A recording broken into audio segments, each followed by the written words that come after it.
States of America and to the republic for which it stands, one nation, under God, indivisible, with liberty and justice for all. Almighty God, we thank you for the beauty of this day, the blessings that you have already poured out upon us, and all the blessings that you will. We thank you. Father, we thank you for this great country in which we live. Thank you for all the opportunities and the freedoms we have. We especially wanted you to be with and bless, protect our President, our Vice President, our Governor, our Mayor, these wonderful leaders in front of us, and all our elected officials. That you bless them with the wisdom and knowledge that they need as they lead us forth in peace, justice, ways that you want us to be led. Finally, Father, we pray for all those who need to be outside this day in this bad weather, as we stay cozy and warm inside. We ask you to bless and protect all those who serve and need to work outdoors. We especially raise up before you our first responders as they stand up to protect and serve us. And Father, last but not least, we pray for our country's military, especially those who are deployed this day on foreign soil, in countries and lands where those leaders have hearts and lives of evil and hatred. Be with them, bless them, and bring them all home safe and sound. Father, we bring this meeting and this day and ourselves to you. In you we pray. Amen. Thank you very much. Appreciate your time and effort. Okay. Now we'll call the meeting to order and entertain a motion for the signing of the claims and minutes. Make a motion to approve the claims and minutes. Second. Bob Conley, aye. Gary Groninger, aye. Brad Jackson, aye. Thank you, gentlemen. And we'll move right into the County Highway Superintendent, Steve Moriarty. Good morning, Steve. Morning. It's a lovely day outside. I don't even think there's any ducks out in this. I bring before you today the third tracing drawings for small structure 320, which is off of T26. There's a title page that need to be signed with your approval. Okay. You want to do that now, or you want to do it after the? Probably need to meeting? make a motion to Yeah. approve. I make a motion to approve the signing of the plans for Bridge 320. Second. All in favor signify by saying aye. Bob Conley, aye. Gary Groninger, aye. Brad Jackson, aye. The last thing that I have for you today is going to be stage 3 plans, drawings for your approval for Bridge 227, which is Hand Street here in Warsaw. I would need your approval for that as well. Make a motion to approve the signing of Bridge, what would you say, it was 220? 227. 227. Or Hand Street. And these, so the first one is the T26 or the Bridge 320, that was a community crossing one, correct? Correct. So that one, we're able to match 50/50 on our dollars, and then this 227 is an 80/20? Yes, correct. So, I mean, Steve, I can't say enough of how you're stretching our local tax dollars by using those grants and stuff, so appreciate that. Thank you. You get a second? Second. Okay, it's been moved and seconded. All in favor signify by saying aye. Bob Conley, aye. Gary Groninger, aye. Brad Jackson, aye. Okay, Thank you very much. you're welcome. Keep up the good work.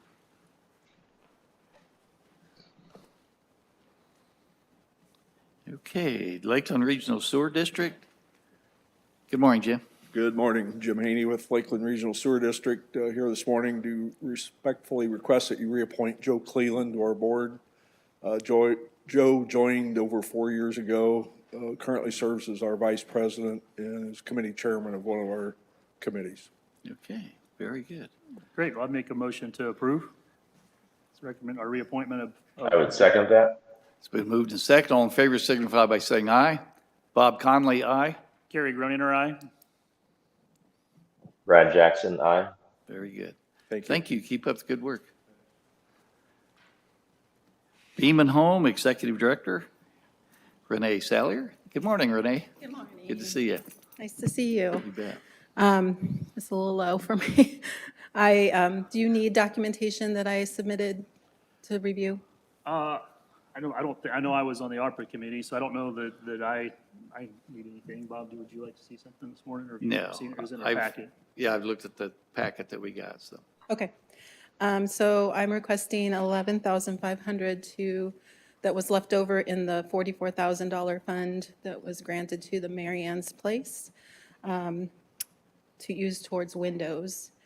And that will leave about a little over $3,000 left in my balance on that grant. Okay. I know there was maybe a little bit of misunderstanding on some of this when we went through ARPA, and I guess I appreciate you coming in this morning. And I know that Sue Ann also, I think, wrote a letter to the editor to help kind of straighten some of those things out. Yeah. That, these are funds that were already allocated from ARPA. We're just reallocating them. They were able to, Renee was frugal with the dollars that she got on the 44,000, that the expenses weren't quite as much as what she thought for the work she originally, so she's doing additional work, so we're just approving the use of the money that's already been appropriated at 11.5 for additional windows in the Mary Ann's Yeah. Place, so I'd make More. a motion to approve. There's motion, is there a second? Second. All in favor signify by saying aye. Bob Conley, aye. Carrie Groeninger, aye. Brad Jackson, aye. Thank you for your due diligence and stretching that money that, it's, Yeah. a lot of that ARPA money has been allocated, and some of it may not be used, but it'll be coming back, and we can reuse that. I think that's the more bang for your buck, so. Well, we really appreciate the funds. It's been Yeah. a godsend to us to be able to use them for Yeah. this property. So thank you, and I look forward to bringing you over and seeing what we've done. Okay. Thank you. Doing a great job. Keep it up. Thank you. You're welcome. Okay, Parks and Recreation Board, Bob Bishop, Aggie today. Yeah, good morning. Good morning, Aggie. Good morning. So with the $750,000 that has already been approved from ARPA funds for the Greenway Extension Chinworth Trail along Old US 30, what we're asking you to approve today is the base project design and engineering services for that. And the Parks Board, after receiving a number of proposals, we made the decision to hire Triad and Associates. And we've talked with them. We want to get started on just the base project now, and we anticipate coming back to you in the weeks ahead to ask for additional allocation of design and engineering services for the rest of the trail. Just to remind you, the trail that we're looking at goes all the way out to the county line. We want to get it started, the County design and line west. engineering, and then come back later for an additional appropriation. So what's in front of you is just the approval of $60,000 for the base project design and engineering with Triad Associates. Okay, 60,000. Aggie, I want to congratulate the Park and Rec Department. I know you guys have worked hard. We had some good quotes that we're able to look at, and I think this is a good move to kind of get the project started, because those funds, we do have a deadline. They have to be, allocated by and then also spent by. So getting this first initial project off and running, I think, is really important that we get that done soon. So I would make a motion to approve the contract for Triad for the first phase of the Chinworth Trail extension. And Carrie, can you add that, give Bob authority to sign? It doesn't specify on Okay. behalf of Kosciuszko Okay. County. Yeah, I give Bob Connolly authority to sign the contract. Okay, Okay. great. With those additions, we have a Second. motion and a second. All in favor signify by saying aye. Bob Conley, aye. Carrie Groeninger, aye. Brad Jackson, aye. Okay, Great. thank Thank you. you. Thank you, Aggie. Good job. Keep up the good work. Michelle Puckett. Good morning, Michelle. Good morning. Good How are you morning. guys today? We're well, thank you. Good, good. I have a few things to Morning, present. Michelle. Good morning, Brad. I have a few things to present today. First being of the Board of Finance for 2024. Every year in January, the Board of Finance is met to meet, and we use your commissioners' meeting to do so. So the first order of business for the Board of Finance is to elect a president and secretary. Historically, many years, Bob Conley has graciously agreed to be the president, and he has done so again for this year, and the president to serve as the secretary. So that would take a motion on Okay. behalf of the I commissioners. make a motion to approve Bob's nomination for president, or I would second that. It's been moved and seconded. All in favor signify by saying aye. Bob Conley, aye. Gary Groener, aye. Brad Jackson, aye. Okay, very good. All right. The next order of business is to review the investment earnings for the year. As the county does not have a traditional investment, their money is sitting in the bank account at Lake City Bank that we get a Federal Plus rate, which typically is 40 points higher than the average interest rate. So we ended the month of December with the interest gathered on our funds in our account at 5.88% interest rate. So for the year, for 2023, the total interest earned was $5,235,515.78. That was a substantial increase from prior year. Prior year, 2022, it was $1,941,335.86. So that is an increase of $3 million. I was going to say, wait a minute. $3,294,179.92. The majority of that interest is in your county general funds. So county general alone on the increased interest for 2023 was $2.9 million. So that interest stayed in county general and helps support the cash balance that runs all the expenses out of your general fund. Okay, very good. Quite an increase. I know our jaw dropped 2 years ago when we didn't make hardly any interest. We thought, Yes, wow, if it- this keeps up, we're going to have issues. But luckily, it turned around with your investment prowess and the way you handle your office, and those balances reflect that. Well, the economy is definitely something that we keep an eye on, and what those interest rates are and whether they're going up or down. As those interest rates increases, it's wise for us to keep on the same path that we had been in previous years, because we do get such a great rate on that account. But as economies change, like I said, we are keeping an eye on that. If interest rates start going down, it may be wise to look at traditional investments to really lock in that higher rate. So that is something, as a Board of Finance and as a treasurer, we do keep an eye on. Okay, very good. But That's yes, very pleased with, That's with obvious. this influx for 2023. Very good. The last order of business for the Board of Finance. Do you need a motion for that at all, or that's just information only? I was just presenting that Okay. for your information. So the last thing I will need a motion on, because it would be the investment policy for the Board of Finance for 2024 that was presented to you in your packets previously. It does read pretty much the same as it has previous years. Make a motion to continue or to approve the policy for our finance committee for the 2024. Yeah, it's the 2024 organization and investment policy for the Board of Finance. Okay, very good, gentlemen. I would second that.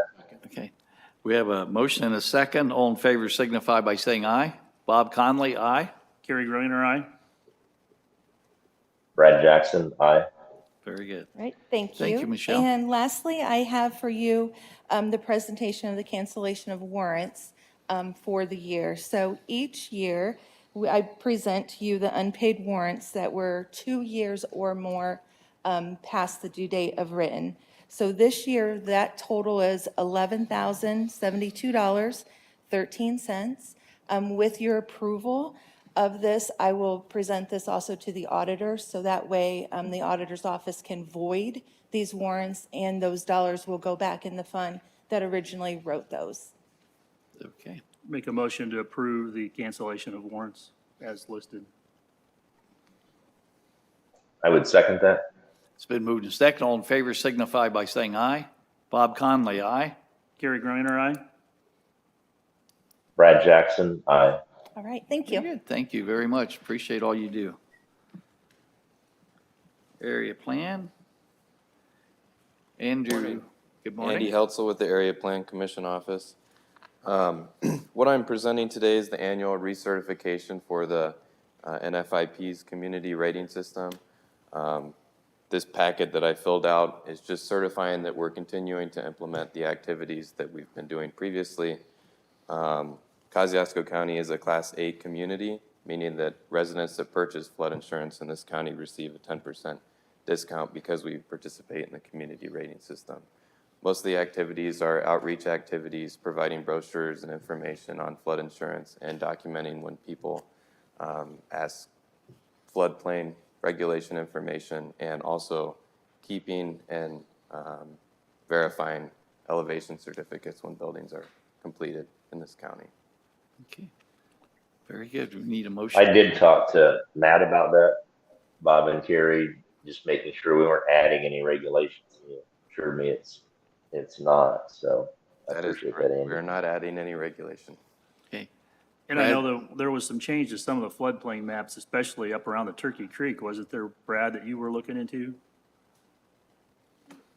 Those I think are being delayed. Yeah, that was absolute insanity. What was going on up there? The whole town of Syracuse would be in a floodplain basically. But that right now is on hold and being reevaluated. Yeah, the key there is. That's what you're speaking about, right? Yep, that's what I was talking about. Thanks, Brad. The key is if someone's in the floodplain, there's only certain things they can do. And if they need to insure themselves against that, this participation in this program gives them a 10% discount right off the top. Correct. So if you have to have it, we're getting them a 10% discount by what your office is doing. So we appreciate that. Thank you. Need a motion for that? Yes, I will need a motion. Brad, you want to take that one, or does it matter? I'll make that motion. Okay. I'll second that. It's been moved and seconded. All in favor signify by saying aye. Bob Conley, aye. Kerry Griner, aye. Brad Jackson, aye. Thank you, Andrew. Do you have anything further? Nope, that is Okay, it. keep Thank up the you. good work. Thank you. Say hello to Matt if you see him. Hi, Matt. You know, we don't want you to feel like you're left out or you're not loved. Okay, community corrections, Barry Andrew. Going once, going twice. Oh, there he is. You look like Star Wars guy coming around there with your shiny glasses. Good morning, sir. Probably good comment I'll get today, so I appreciate that. Yeah, not a problem. I'm just here on my yearly trek to ask for permission to apply for our community correction grants. So we got one for the home detention side of things, and then one for the drug court side of things. Those amounts I think, should be in front of you, so I just need your permission for that. And then you should have attached to that a couple letters of support that are typically a part of the grant process. If you don't have them, then I can certainly get them to you, so. That's the grant request for community corrections? Yeah, just asking permission to apply for that. It's Just for due- that one? yeah, Okay. Or there's two of them there. Okay, we'll do both at the same time?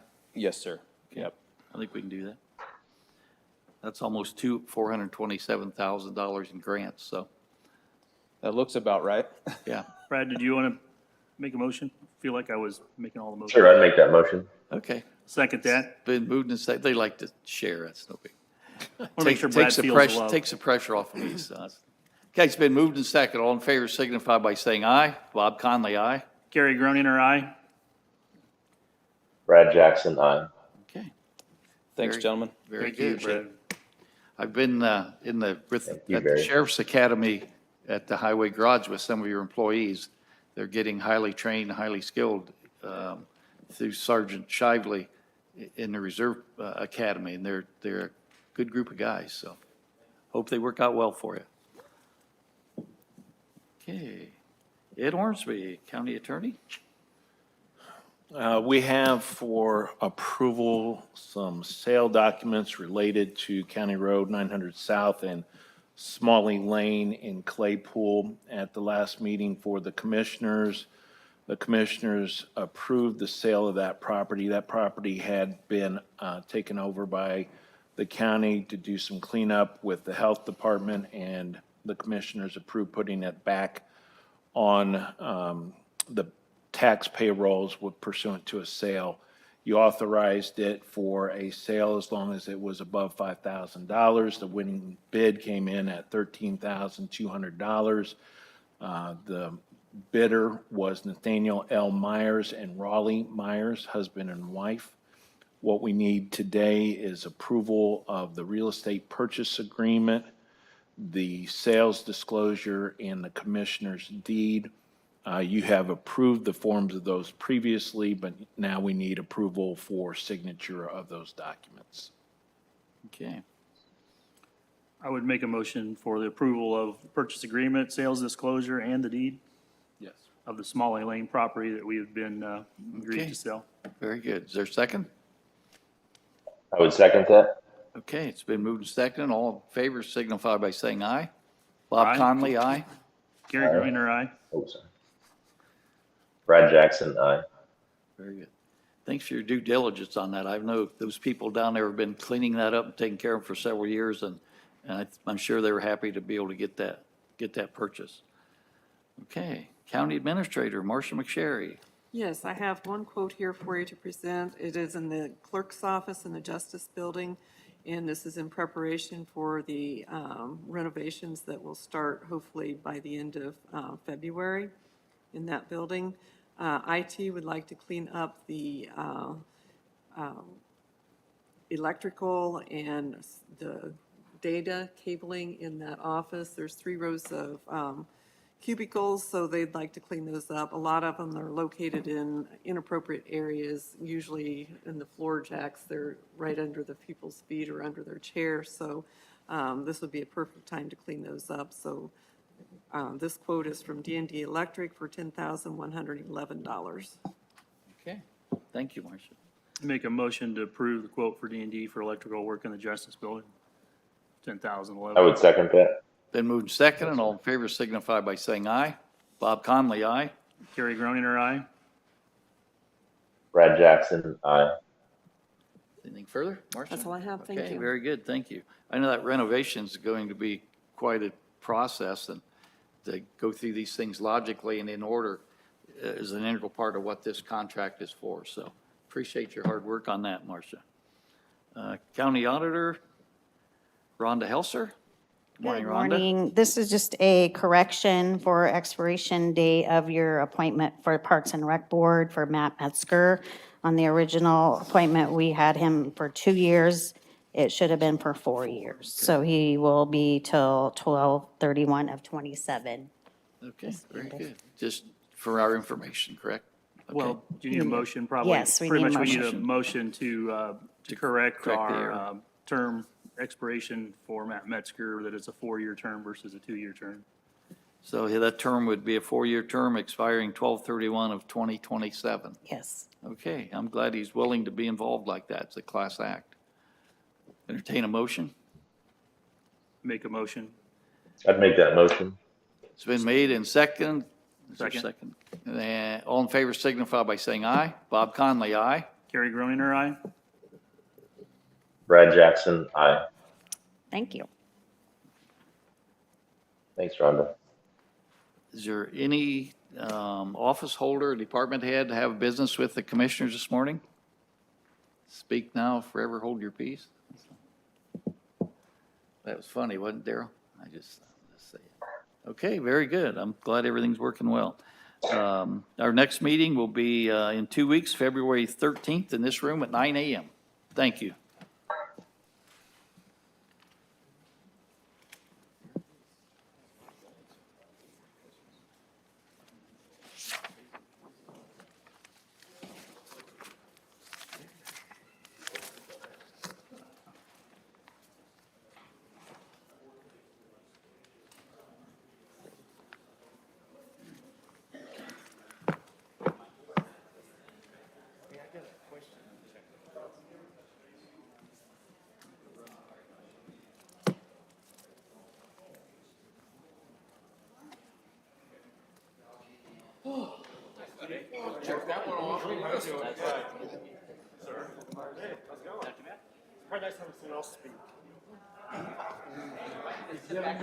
No, I'm just here to let you know we were up and running and whatever you want. You got support, and we'll have some good news by next month. Okay, thanks. Bye. Guys, how are you?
Morning, Brad. Can you hear us?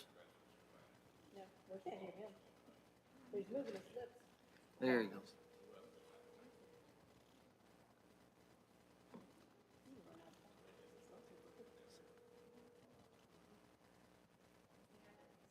We can't hear you, Brad. Negative. Still nothing.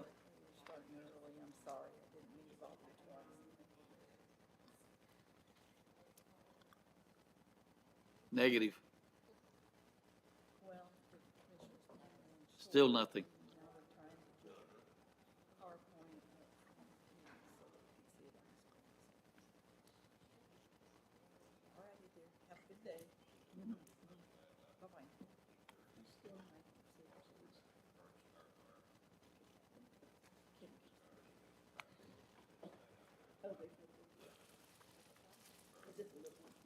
Test 1, 2, test 1, 2.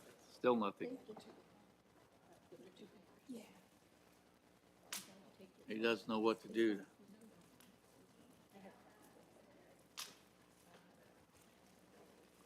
Stand by, Brad. We're checking everything here. Can you hear us, Brad? Give us a thumbs up. Okay. Thank you.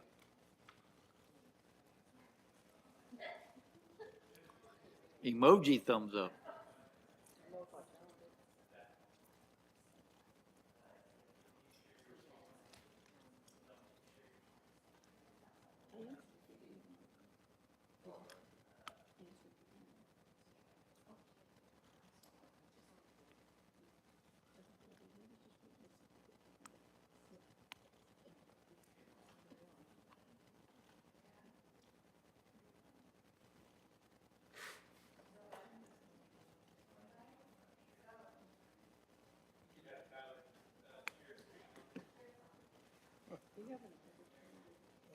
Do we want Steve to come up here? What's that? Steve's okay for you. Want him to come up or see? Yeah, you can. Hey, Steve? if you want to come up here, there's room to sit up here. You can come to the big table. If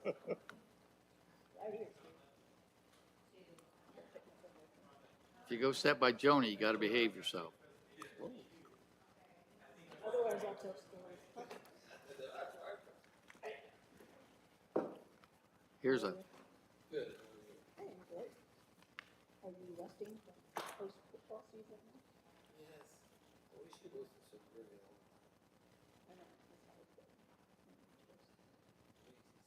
is there something we're doing, Rhonda, or, yeah?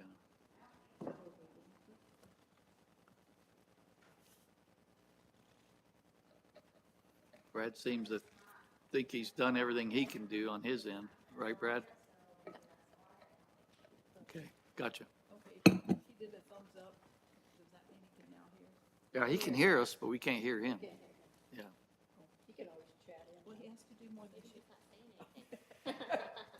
Get your pencil and piece of paper, Brad, just write it Saying down. Go ahead. Okay.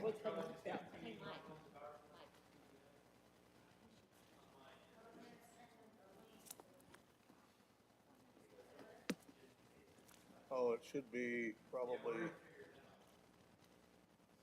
yeah, tomorrow or Thursday, I don't care. I'll be here, I'll be in the building tomorrow. Yeah, if she can do tomorrow, that'd help me out a little bit. Let me look here.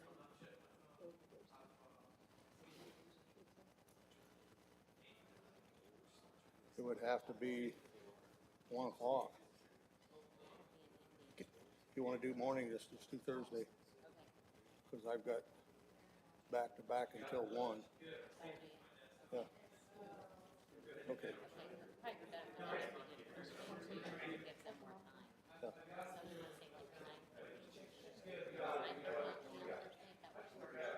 Yeah, whatever. Just send me whatever time you two work out, that's fine with me.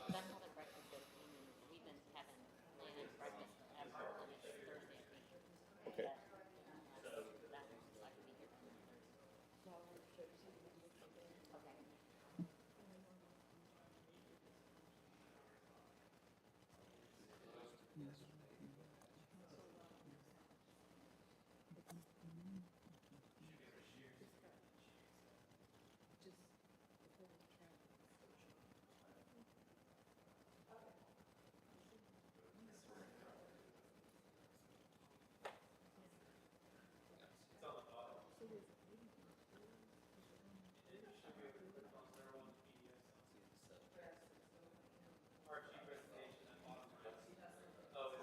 they get it figured out yet.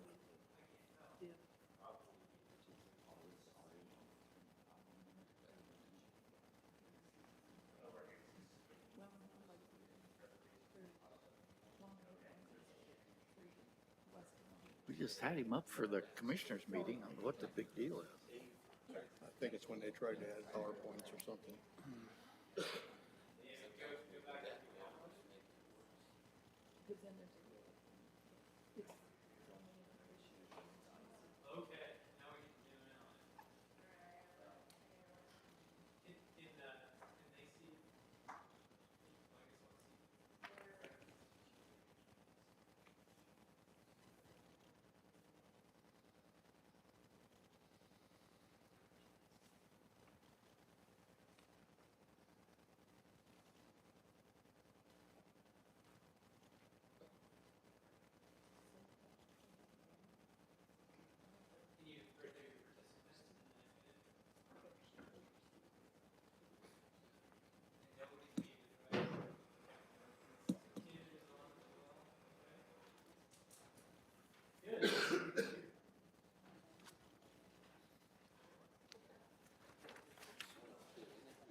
Turn that mic on. You can lift that whole thing up so the mic's closer to you. On your right side. There it There is. we go. All right, there it goes. Hopefully I didn't, hold on, stand by. I don't want to break it. That's actually the pivot. Yeah, that's how you show it. Set it up on Oh, the. there it is, look at that. Oh, here we go. Kim and Brad, can you guys hear us? I got a nod and a thumbs up. You might leave them up so we can see them. Can you guys speak just in case so we can hear you? Brad, I can't hear Brad. We're gonna fix it. Hold on. How about now? Trying it. I'm Gotcha. just talking. Okay, Kim, can you All give me right. a count? I just unmuted. Can you hear me? We can hear you both. Okay, very good. Okay. And it's 9:58, so I think with everyone here that's going to be here, I'd like to start the meeting, Kosciuszko County joint meeting between County Council and the Kosciuszko County Commissioners special meeting to discuss and have a presentation by Reedy Group. So we'll turn it over to you and go Okay. from there. Yeah, thanks for having us, guys. So we basically had been engaged last year around budget season to help out with the long-term planning and the budgeting process. We talked about the things in the timeline and some of the items that we would start to cover in a complete fiscal year. We're just over 6 months into that, and wanting to get into kind of the higher educational component of sort of where the funds are going to come from and how we're currently allocating things, maybe some opportunities that are out there, the fiscal environment, I guess higher level education at the beginning of this, and then we're going to tie it all back to where you guys kind of ended the year in 23, big picture stuff. This is not the day-to-day data entry level type stuff. This isn't even, it's going to be the foundation of that is going to be kind of what the auditor's office brings to doing inside of their office and gives us information on. And then we compile that data to build these long-term plans. So what this is going to be very high level as far as the discussion today goes, but we'd like to start to dig in and kind of talk about next steps by the end of this. Capital is one of the areas that we're really ready to take off on, and I think have this plan in a position to where it can start to build that out well. And we really, I mean, we'll talk about some of those opportunities today, but we really need to get some feedback from you guys and from some of your department heads to get an idea of those big ticket items, and not only today, 24's budget, but 10 years from now. We want to start to build that program for you guys inside of this long-term plan. So, big picture presentation. Behind it in your books, you have the long-term plan. I can go in any order, any speed you guys want me to go. I wanted to stick to kind of some of that educational piece initially, kind of show you some of the stuff that we're already watching in the legislature that's going to affect the counties. And again, show you how you finish the year, talk about next steps. So however you guys want to do it, I'd love to get you affiliated with your plan as well. So we could be here all day if you want, probably not. But if we do that, we're going to need to order some food, I'm sure. So We're talking probably about 20, 25 minutes. 20 to 25 minutes? Challenge accepted. Just saying. Yeah. Got to start somewhere, Mike. Challenge accepted. Okay. Put me in charge, that's what you get. Go ahead, sir. Again, the initial discussion and doing this meeting with you guys, and I really like how the groups come together. We did meet last, basically budget season, so it would have been June, July. Kind of did the preliminary revenue stuff. We talked about the structure of the budget based on the requests that the department heads have put in, and really got to a point of, is it fundable? And you guys have a really good structure here. So I don't think you need me to tell you how wonderful, your auditor's office does for one, and the fiscal side of this thing. You have a lot of assessed value. You have low tax rates. You're a great place to live as far as counties go. You have good cash flow. The key to what we're going to try to get to here by the end of this discussion is where do we go next with that as far as the future planning, like I said. So again, let's talk about just high-level education. We've merged in some of our what we do presentations at AIC, some of our data from there, and then kind of catered it directly to you guys.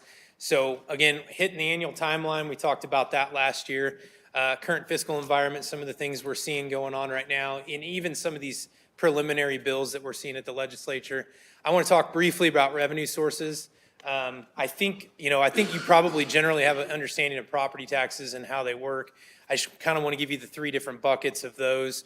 But then also income tax. That's another big discussion that I think a lot of communities don't really have the process figured out yet, and not saying what you have isn't enough. I think you guys are in a great spot, but it's always a tool for revenue and funding, and I want to make sure we have a clear understanding of what that looks like.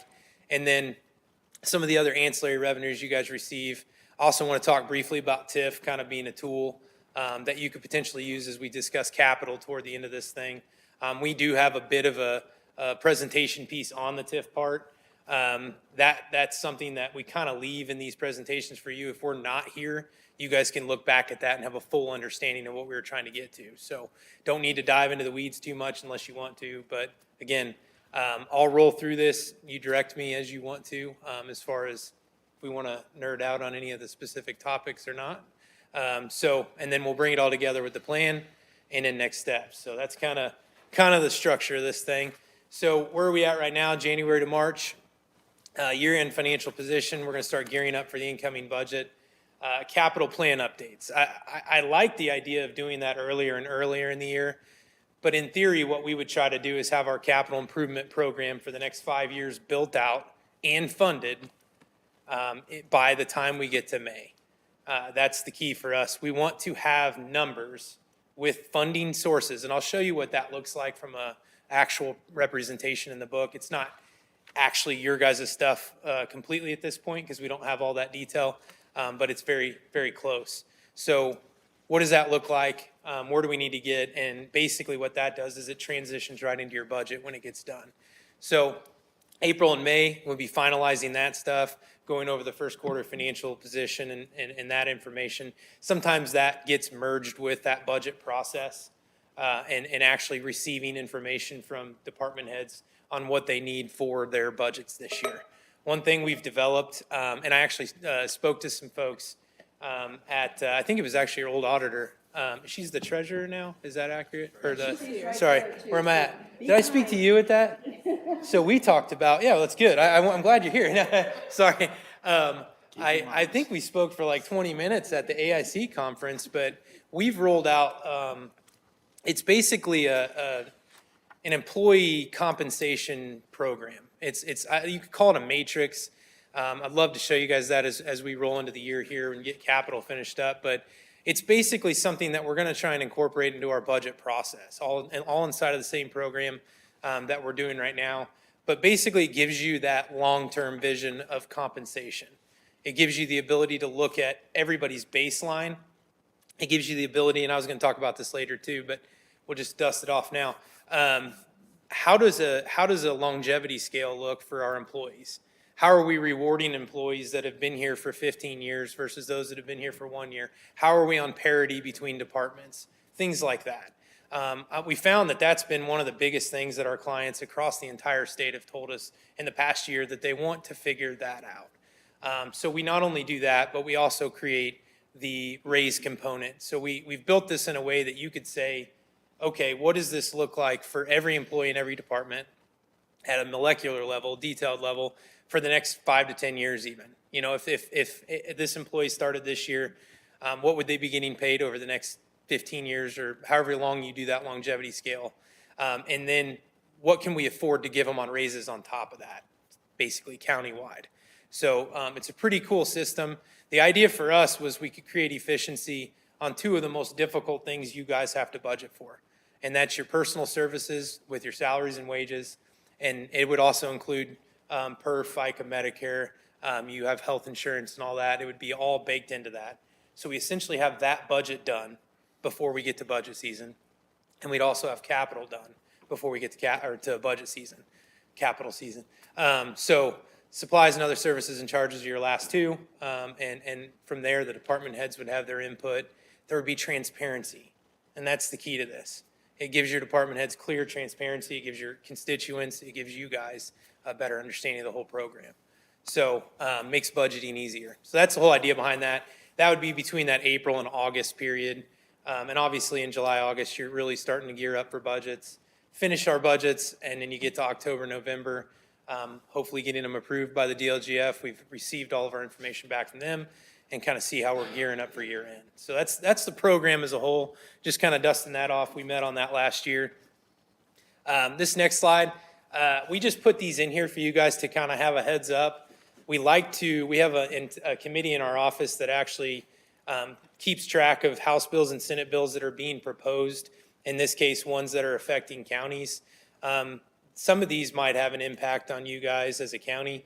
I don't need to probably go over them in detail just yet, but the more we meet, the more we talk, the more this stuff gets sent to you guys.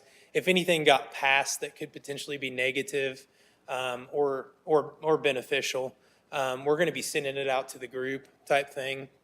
But I mean, this is good example, like low water crossings and how some of those can be funded, is a piece of legislation out right now.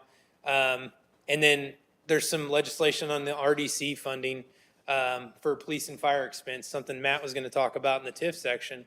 You can now utilize your TIF to help fund public safety, operations and capital. So if we're talking about capital improvement program, maybe if the TIF had a plan that could help fund some of that, you could think about, that too as an option. Local income tax change, there's some things happening there. Road funding, always a big topic for our county clients. So let's see.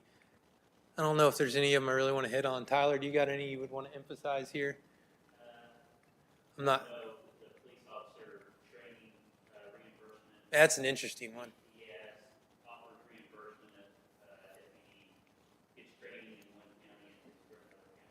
Does that make sense? So if they leave, you don't lose your money. You get reimbursed by that other county.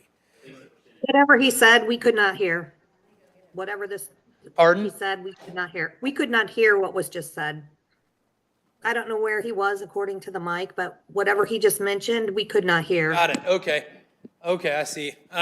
So Senate Bill 129, the bottom one, that one is actually quite interesting because a lot of times when we talked about the employees' tenure and staying in a community, a lot of times what you'll see is that you'll invest a bunch of money in an officer or something like that, and they may leave to go to another county or another community in a different county. There's a piece of legislation, it actually has some traction to it, that could potentially create a reimbursement from that other community for you guys training that employee. So this is just another bill that, you know, if it comes to fruition, you pay attention to, right? Because how much is your investment in every employee you have? So kind of an interesting one, but we definitely put that on there for that reason. So that's what Tyler had referenced, Senate Bill 129. And there'll be more of these guys. Normally there's a few pages of them, but really, really paying attention to what they're doing. Personal property elimination was a big one 2 years ago. I can see that one sliding back in. That would be detrimental to assessed values. So we're watching for those. We can keep rolling.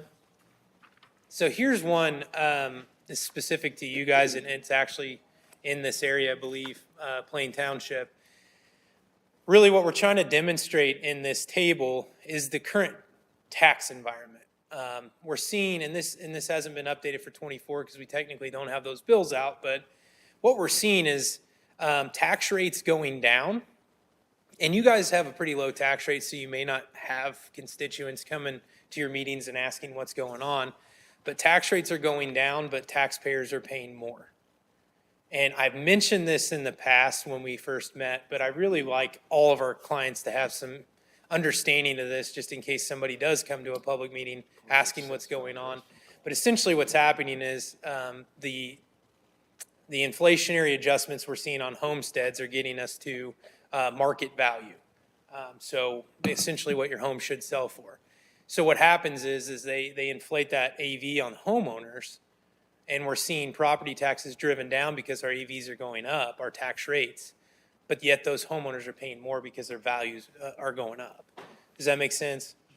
The state passed legislation last year that basically said, hey, homeowners, we're gonna give you higher deductions.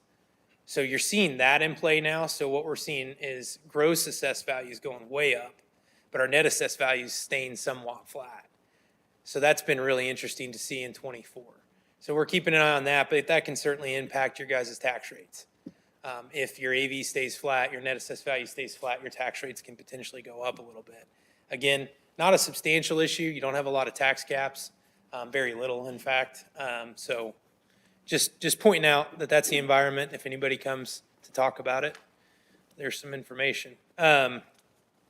Revenue sources, I'm gonna fly through this unless you guys want more detail. I just want you guys to be aware of like the specific tax revenues that you're receiving through income and property. Also, what you actually look like within those, what your system is currently. We've done this sort of data for AIC. This one's more catered to you guys. But the first and probably the most significant property tax would be your maximum levy funds. This is the statewide average growth quotient, the AVGQ. It's a 5-year or 6-year non-farm income. So it's very interesting that our property tax distribution growth year over year is restricted by income averages. So we're basing our property tax growth on income, on what the people in the state of Indiana on average across the board are doing over a 6-year period, not including farm income. That's how that works. So it's super interesting that that happens, but then that growth quotient got further restricted due to the House Bill 1499 that was passed last year. And it is basically, without going through the formula, it's basically capped at 4%. We had 5% the prior year. That's what we built our budgets on, 4% this year for 24. And then 25, it's stuck at 4% again. So depending on the average, it's the lesser of two numbers, so it can't really go over that number based on that piece of legislation. I'm hoping that changes because people in communities like your guys's, your growth is much more significant, and it's keeping your tax rates artificially depressed. So that's what that's doing. You're not able to grow your revenue near as much. This max levy funding source, your maximum levy, your primary operational funds are funded from. And I'll show you exactly which ones those are. But it is a pot of money that grows by that 4%, and it will not grow by more than that year over year. So if we slide down to an illustration on this next slide, we always look at it as a pie. So your entire pie is that pot of money. That 4% grew it to the number it is there. Each color represents a fund that falls within that. And you can see your general fund, your major operating fund, takes up the majority of that. Your health fund is another portion, reassessment, and your Cume Bridge actually falls within that because you have a CCD fund. So Cume Bridge is essentially inside of your max levy any way you look at it. The legislation used to be a little different where you could have part of it in, part of it out. But your only rate-driven fund, as of now, to my knowledge, that would be outside of that maximum levy is your CCD fund, your Cume Cap Development Fund, which I'll show you on the next slide here. But that means that if we're funding a bunch of capital and things like that out of our Cume Bridge Fund, and we need to increase any of that for, let's say, health or reassessment, or we change the rate in Cume Bridge, which that is done through the commissioners, like any other rate-driven fund, then we take away from general fund. So you're starting to have that teeter-totter effect. If you take from one or add to one, you take from the other. Okay, most of the time it comes out of general fund when we do that. So that's why we balance the budgets inside of the funds, inside of the long-term plan, and make sure we understand what that pie looks like before we ever start the budget process. Any questions on maximum levies? Okay, I'm just trying to crash course through some of this stuff, and then we'll dig into more detail. So rate-driven funds, I mentioned the Cume Cap development. Oh, I'm sorry. So on this percentage of increase that Go you're back, talking about, the 5 and the 4%, so if our assessed value went up significantly, it's the actual what we actually get for taxes. So if our assessed value went way up, our tax rate has to go down because we're only able to collect a certain dollar amount of that 4 or 5%. So we can never collect more than that now currently 4% more than what we did the year before. Exactly. Okay. So even though we have these huge fluctuations in what's happened recently in our assessed value, it really doesn't benefit us. It drives your rate down. From our tax perspective, because we're capped out at how much that can increase. Exactly. You can't make more money on property taxes without issuing debt at this point, and you're not going to do that. You don't need to do that unless you guys want to look at that. I mean, that's not something that I think this county needs with your current AV structure. But you cannot increase that without doing an appeal, that maximum levy, or issuing a debt. So the appeal is something you may qualify for. I think you might have last year. We just didn't go down that road. I'm not sure. I know the state's number. They didn't qualify. If you did, we would have come before you. But the state essentially allows you to say, what's your last 3 years of assessed value growth, kind of what you were talking about. Say you've averaged 15% per year, which is kind of hard for a county.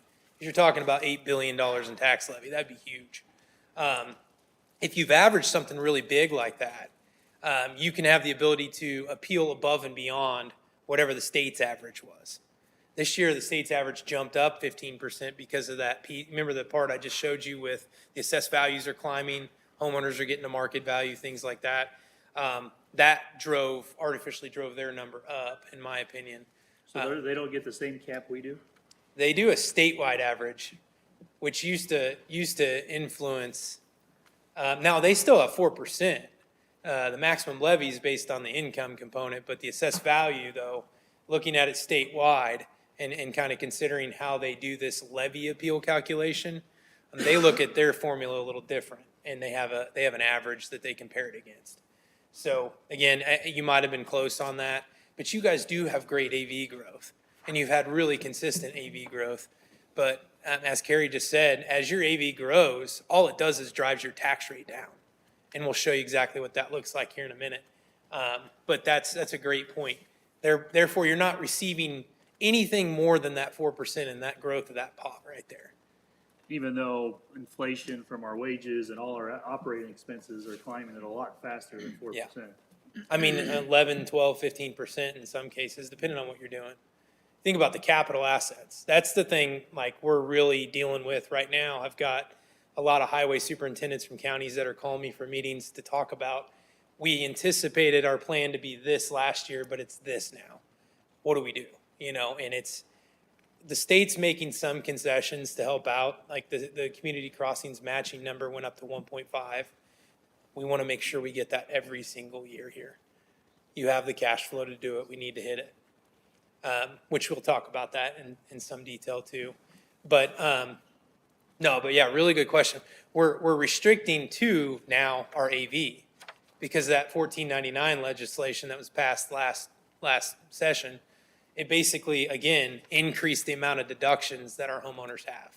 So although the gross AV is going up still, they have a bigger deduction amount, which drives down our net assessed value. So that's what that's doing. So our net assessed value flattens out. So that's a concern too. So the opposite holds true too, guys, is if your AV is below that 4%, you're going to see a tax rate increase. What about the, if those tax credits or deductions that you're talking about that they've given, is that just on, like if it's a homestead or if it's your main residence versus a lake home or a second home? Correct. It would be your primary residence. Okay. Because your second homes, lake homes, things like that are in the 2% bucket. And I'm happy to go into depth on circuit breaker. You guys don't have enough of one to have to worry about detail, but yeah, that 2% bucket's like agricultural, rental property, secondary homes, things like that. And it's not got the deductions. It's just your gross is your net. That's how that treats that. 3% is commercial, industrial, long-term care, things like that. So, those don't have deductions either. So just your 1% are going to be in that bucket. But great question. Rate-driven funds, you have your cum cap development is the top one.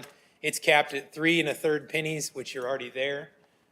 Cumulative bridge is, right now it's at 10 cents. Is that what that is? Okay.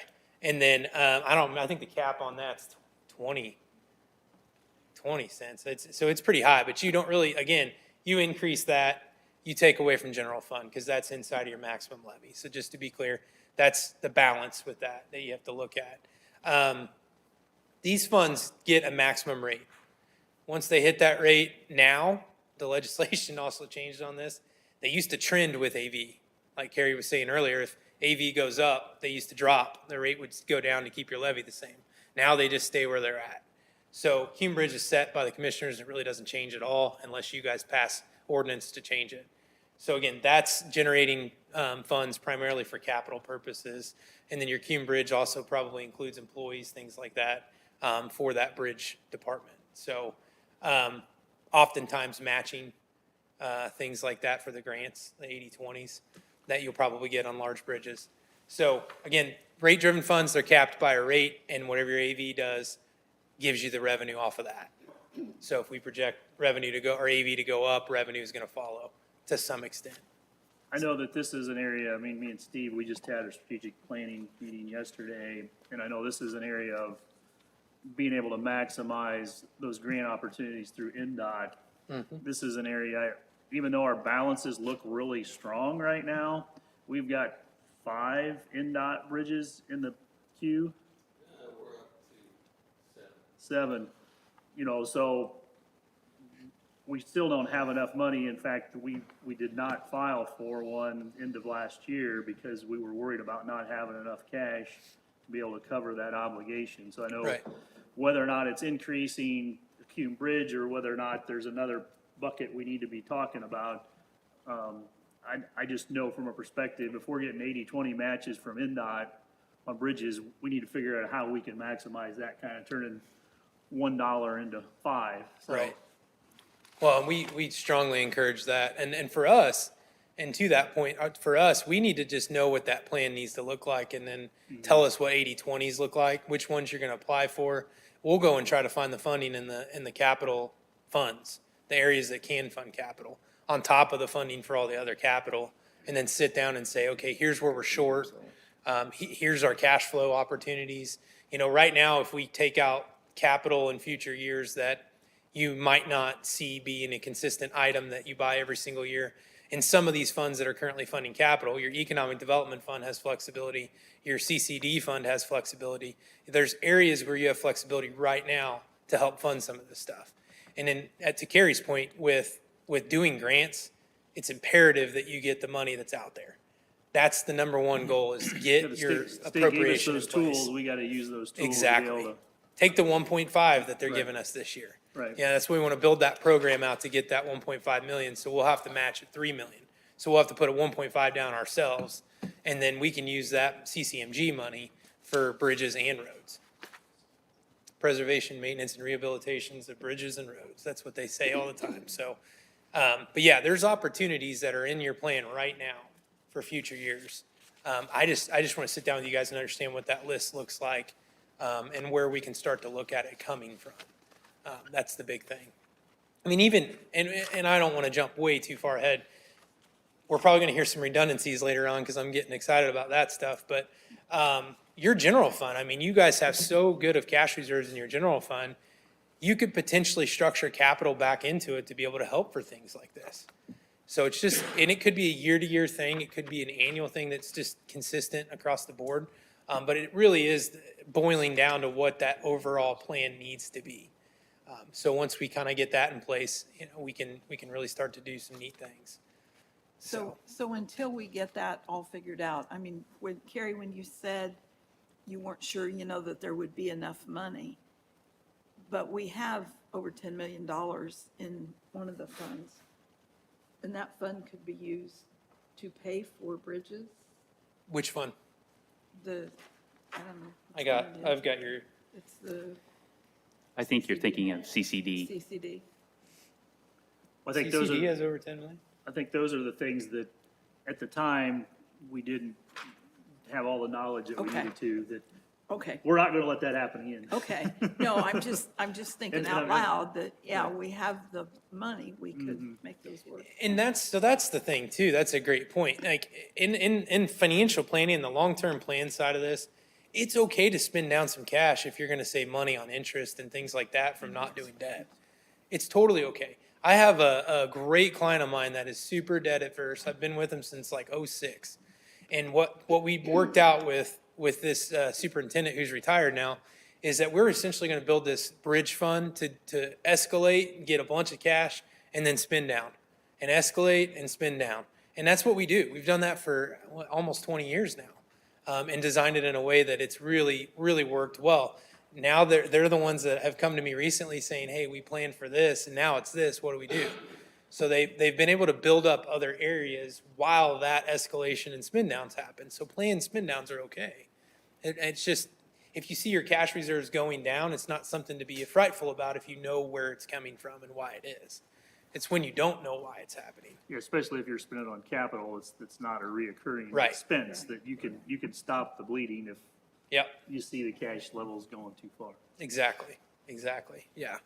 So opportunities in the rate-driven funds. That next one is debt funds.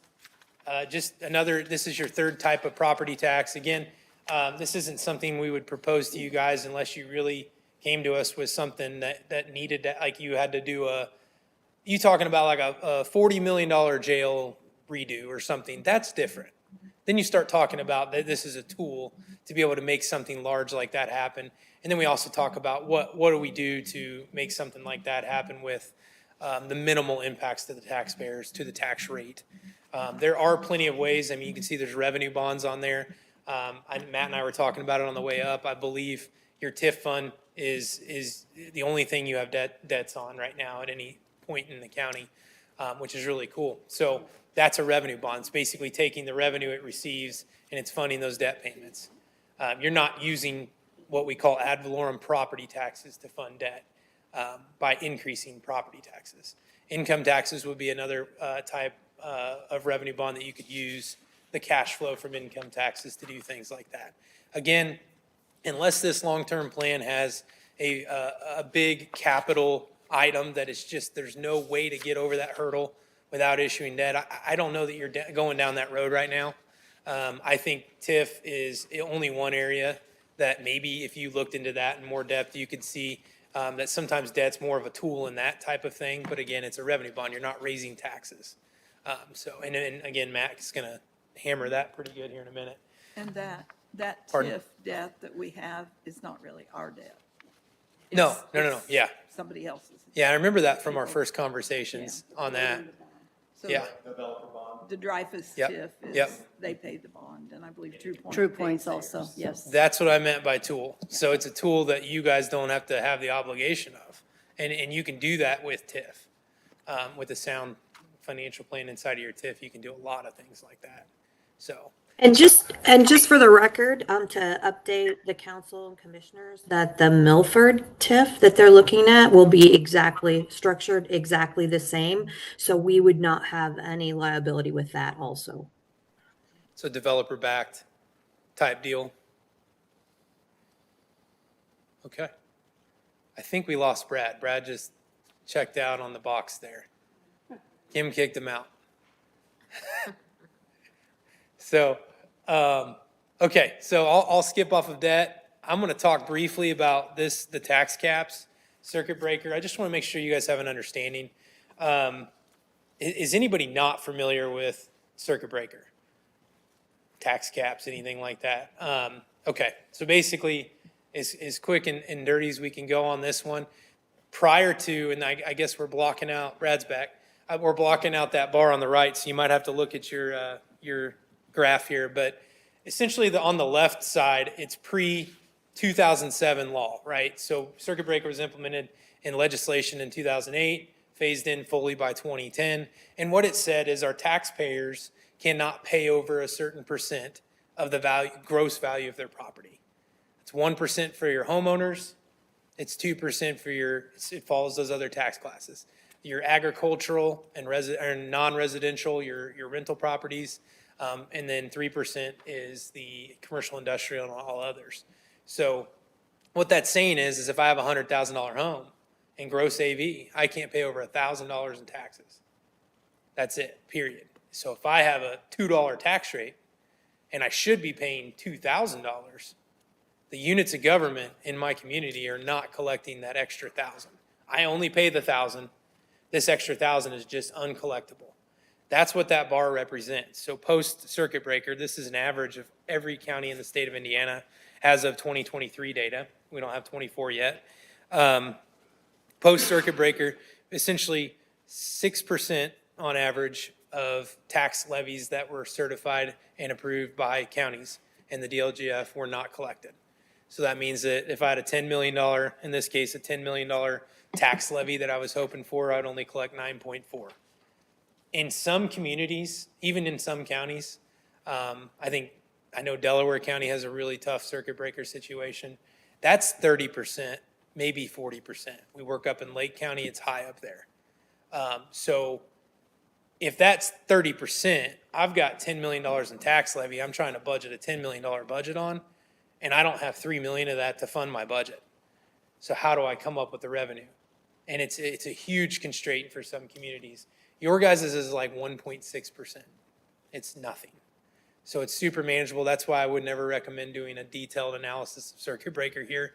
But a lot of that has to do with your tax assessed value.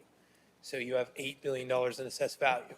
So that really, really helps with that. So we only have 8 units that have a tax rate greater than $2. And that's the contributing factor. That $2 tax rate is causing people to not be over the cap, and therefore we're not losing money. Warsaw City, I believe, has the largest loss because they have so much more and they have a greater tax rate. The majority of it is going to be in your municipalities because you add that whole, everybody pays the county tax. Yeah, they're all cities and towns. Right. So your townships, your unincorporated areas are never really going to be capped. It's very challenging for them to be capped unless the county has a really high tax rate. The county's going to be the driver in those. Most of the time, it's just that, and then the township rates. You have the assistants general and usually some sort of fire component. Their rates are just not ever going to get to $2 or $3, which creates that high tax gap. You look at some places in Lake County, they've got $7 tax rates, the taxing district. Remember, we're a taxing unit as the county. We're only 21 cents of the total. But then we have to add the school, depending on where you live, you probably pay the school, the township, the library, conservancy district, maybe a fire district, maybe even the city of Warsaw. All those add up to the taxing district total, and that's essentially what's driving that circuit breaker. So overall, it's very manageable here. But yeah, you're exactly right. Warsaw would probably be the biggest up in this area because they're probably the largest municipality. So. But does that also, the 1% cap, it's the total by all those entities, can't go over the 1%. So like if the county has its tax and then the city has its tax on top of that, all of it still has to fall underneath the 1% of. Yeah, it's purely based on the value of your home. So if I have a $100,000 home, I'm never going to pay more than 1% of that. Right. On the gross side. And it has nothing, the tax rate at that point is just a byproduct of what drives that circuit breaker at that point. So, And Carrie, the other reason why homesteads don't, the 1% properties are all homestead properties. And so they also have that huge deduction. Right. So that gets their AV down enough that homesteads don't usually contribute to the loss of revenue for us. Okay. it's going to be the really high value homes. Yeah. Yes, in Warsaw it does, I'm because sure. their rate is so high. Right. Has that circuit Yes. breaker on there because that rate is so high. Yes. Even with that, they are hitting that 1% cap. But the county gets its money first and then so are No. we're sharing that. We that- share Everybody loss. shares the burden of circuit Okay. breaker. Based Yeah. on that rate, you take that total rate and proportionately every one of those units take that loss. So city of Warsaw, yes, huge, Warsaw schools, huge circuit breaker losses. So Warsaw schools, Warsaw city would be the two biggest losses in the county. And a huge part of driving those, their non-collection is the AV. So you obviously have your tax rate, it is what it is, but they don't have an $8 billion AV. That's why counties don't have near as much of a burden when it comes to circuit breaker, because usually they're a much bigger tax base. So that's kind of what drives that. But yeah, I always say when I try to explain circuit breaker, well, there's always the impact on the taxpayer first. That's why it was developed. You have a cap. You cannot pay over a certain amount as a taxpayer. It doesn't matter who you are. If you own a piece of property in this area, you have a cap. And then on the other side, what does it do to the community? What does it do to you guys as a county itself, and you're trying to run your fiscal government? So yeah, if you have an impact and Warsaw has an impact and everybody has an impact, it's not exactly the same impact, but it's essentially sharing that non-collection by every single taxpayer inside of your county. It's a fun equation to work on. If you guys ever Because want really, to get into that. there's two moving parts. There's The very much. AV can only Yes. go up by 4%, but then also you can't go over the 1% cap of total taxes paid. So I mean, Yeah. You guys are highly restricted as local government officials in growing your revenue. I do a lot of training for my CPA stuff, and I'm on the Government Finance Officers Association, does a lot of my CPE. I went to this trade show in Tennessee where I was doing the education stuff, and they asked me about, what I did. I explained how Indiana worked, and these folks thought it was the craziest thing in the world. They said, you guys have taxpayer tax caps that you can't have your taxpayers pay more than a certain amount, and you have restrictions on your revenue growth. It's like nobody does it that way. We're the only state that I've heard of that has that. But it's very pro taxpayer here. It's very pro business here in Indiana overall.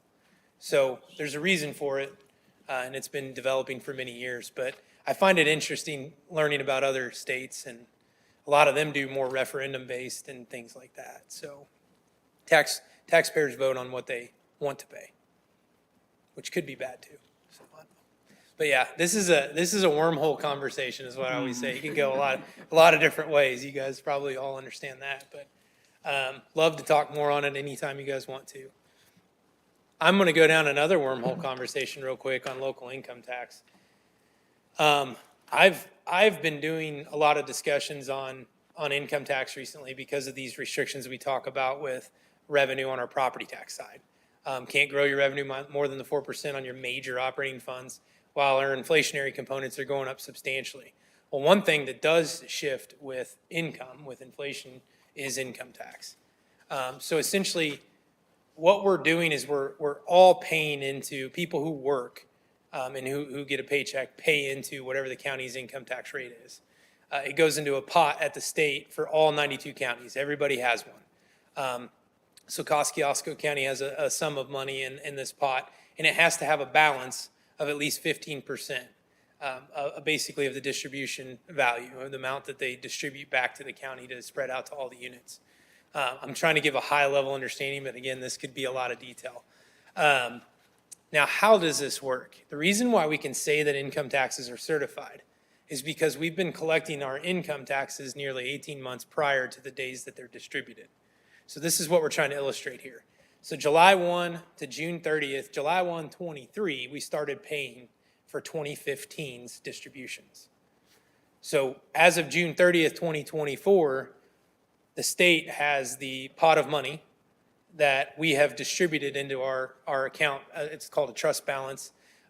And they know exactly what they can distribute at that point. It gets audited, and then it gets distributed back to the county. Then the county auditor distributes it out it goes through your office, and it goes through a settlement fund, and then distributes it out to the units of government based on the certification form. But to be very clear, it started being collected last year, and that's for next year's budget. So when we budget this number, we usually know exactly what it should be by October. So if there's any irregularities in that, we keep track of it internally and always kind of make sure that it's where we think it should be. But this is a huge tool.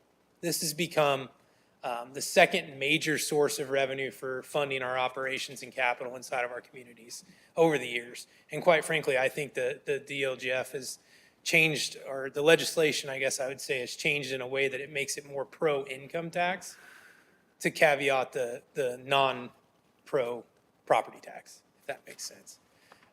So again, another big tool, secondary source of funding. And then the next slide should be all 92 counties.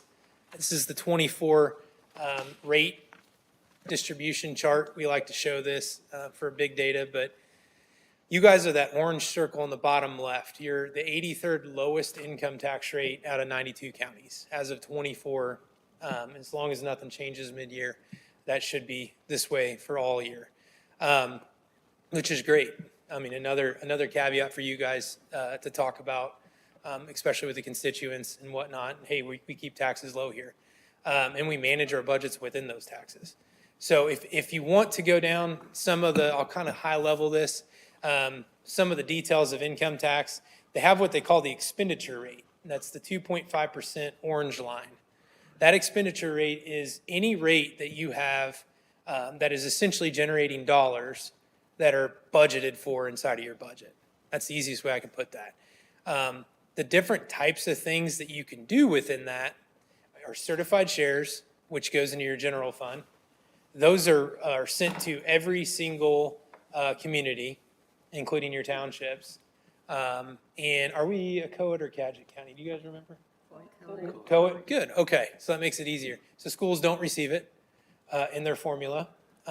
They would be a component in Cadgett counties for the PTR part, but we won't even go down that road. But certified shares received by everybody but schools. It's the easiest way to put it. So that pot of money for certified shares is distributed to each of those units. You have more units involved, which means the county share of that would be less than if you did one of these other ones. Okay, so public safety and lit economic development, local income tax economic development, those are municipalities only. So that's the county, that's the city, and the towns. Those are the only units that get that. So the county would get a bigger share of that pie. These are all, again, the expenditure rates. Those two get their own funds that they go into. And often public safety, kind of what it's earmarked for is public safety. There's a little flexibility there, and we can discuss what that is in the capital planning approach, but it can be used for operations and capital specific to public safety for the most part. Lit economic development, it actually has a provision in the law that says it can be used on any lawful purpose for the operations of the community. There are some other stuff in there, some other items in the statute on that are specific to having an economic development plan, some things like that, which again, I think your capital improvement plan would serve that well. We would be that. Again, those are going to, you get a bigger share of the pie there because they're only going to the municipalities instead of everybody. And then you have the jail, the EMS, and the judicial income taxes. Each of those, if you choose to establish them, are only going to the county. So the way they're set up is less rate, more dollars, because it only goes to the county. So in the event you said, hey, we got to figure out this $30, $40 million jail or something like that. How do we get it done? This may be a component. 1/10% of a rate would give you a substantial amount of dollars to fund a debt payment for a jail or something like that. Okay, that's when you start to look at the financing or the creative side of these things. These are just some of the options that are out there. A lot of communities are shifting to the EMS because they don't have great funding sources through EMS collections. I'm not sure if you guys solely provide EMS. A lot of counties do, but a lot of counties outsource it as well. So probably smart. I see a lot of people shaking their heads not. So the ones that do sole provider are the ones that are switching to the EMS lit right now. So, and then the judicial is a newer one. So we go to the next one. That's kind of that bounce out point there. It's the PTR, that stands for property tax relief. That is capped at an additional 1.25. Now, what that does, guys, is it's not dollars that you put into a fund and you spend through appropriation. What it's doing is it's going into basically a fund that then offsets our tax bills as property taxpayers. Okay, that's all it's doing, is subsidizing our property tax bills. So in a low circuit breaker community like this one, they basically are receiving the full benefit of that. In a really high circuit breaker community, not to convolute this, I know you're shaking your head already. In a really high circuit breaker community, what it does is it subsidizes the circuit breaker tax cap. So it gives more money back to the unit of government in settlement. So people paying income tax don't always see the full benefit of that for property tax relief in a high circuit breaker community. And then the last one would be special purpose. And that special purpose is usually legislation passed for you to specifically do a special income tax.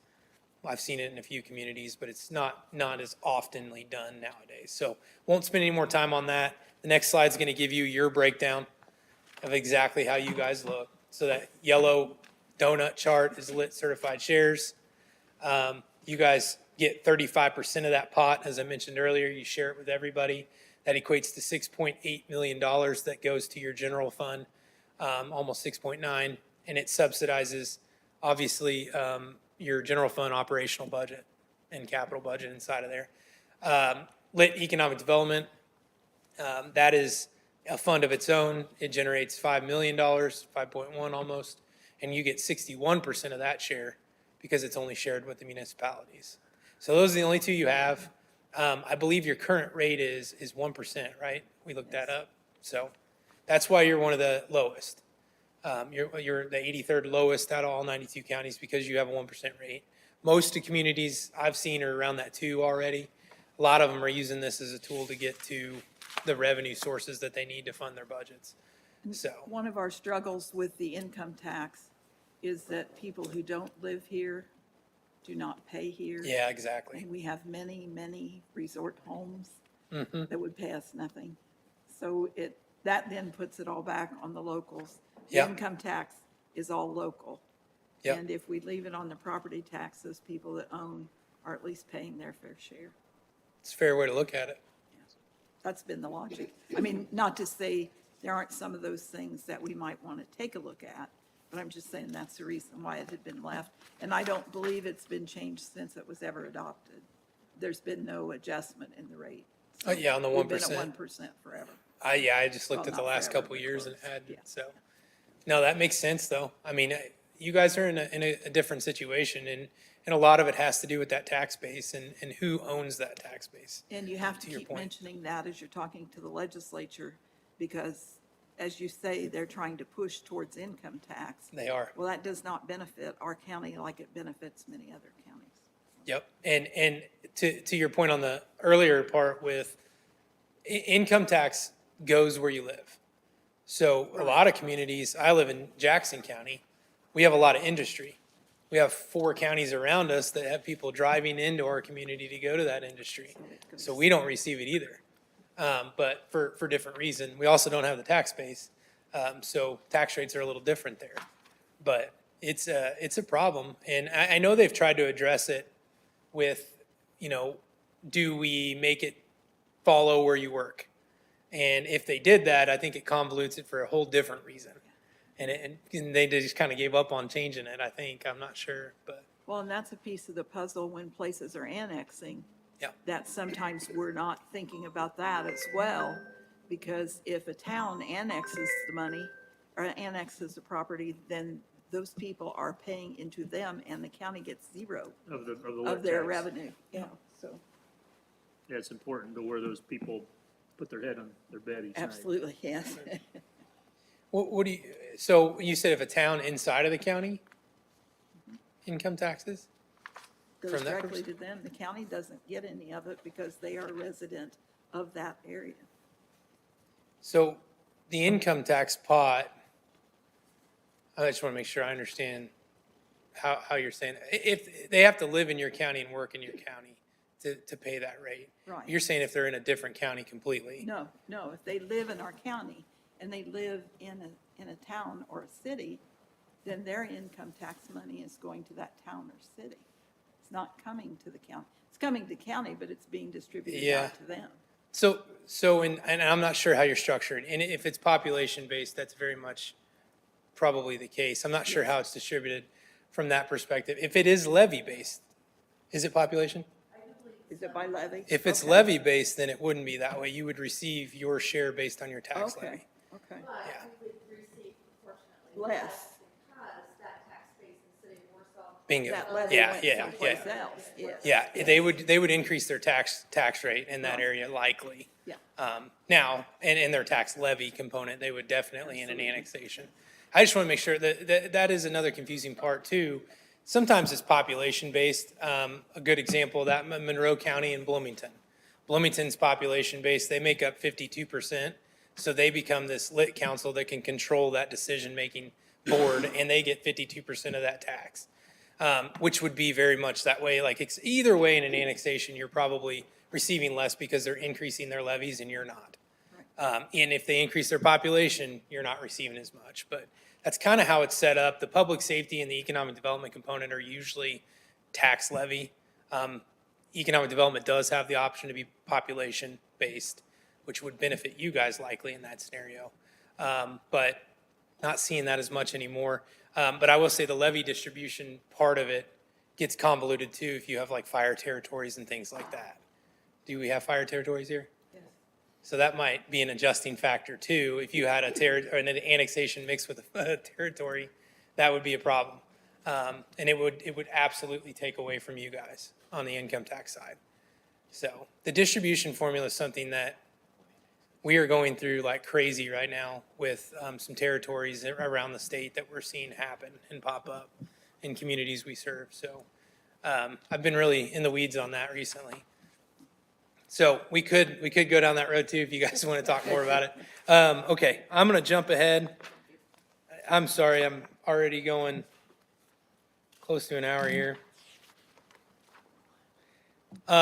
Real brief, MBH reimbursements, services. These are all other ancillary revenues. CCMG grants, we got a slide on that. Go ahead to the MBH. So this is just a graph of statewide MBH, something I've used before in my AIC presentations, but I thought was interesting for folks to learn a little bit more about where your highway distribution money is coming from.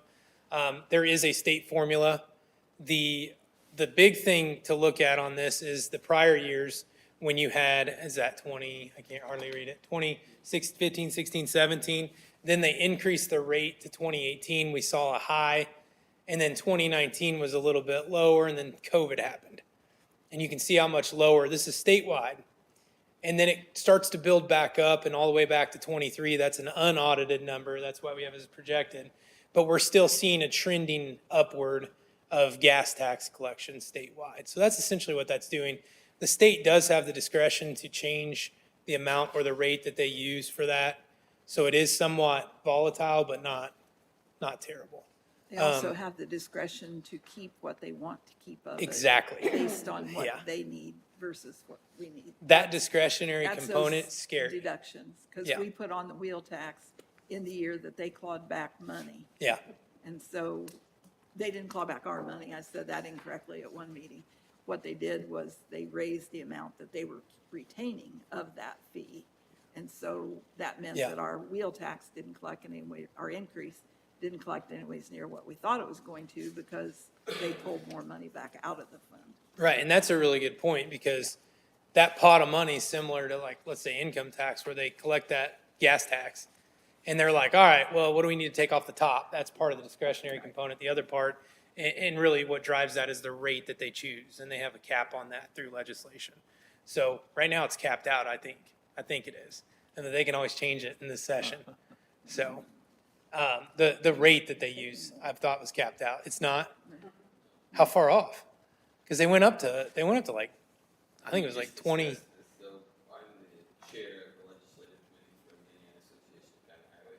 Cool.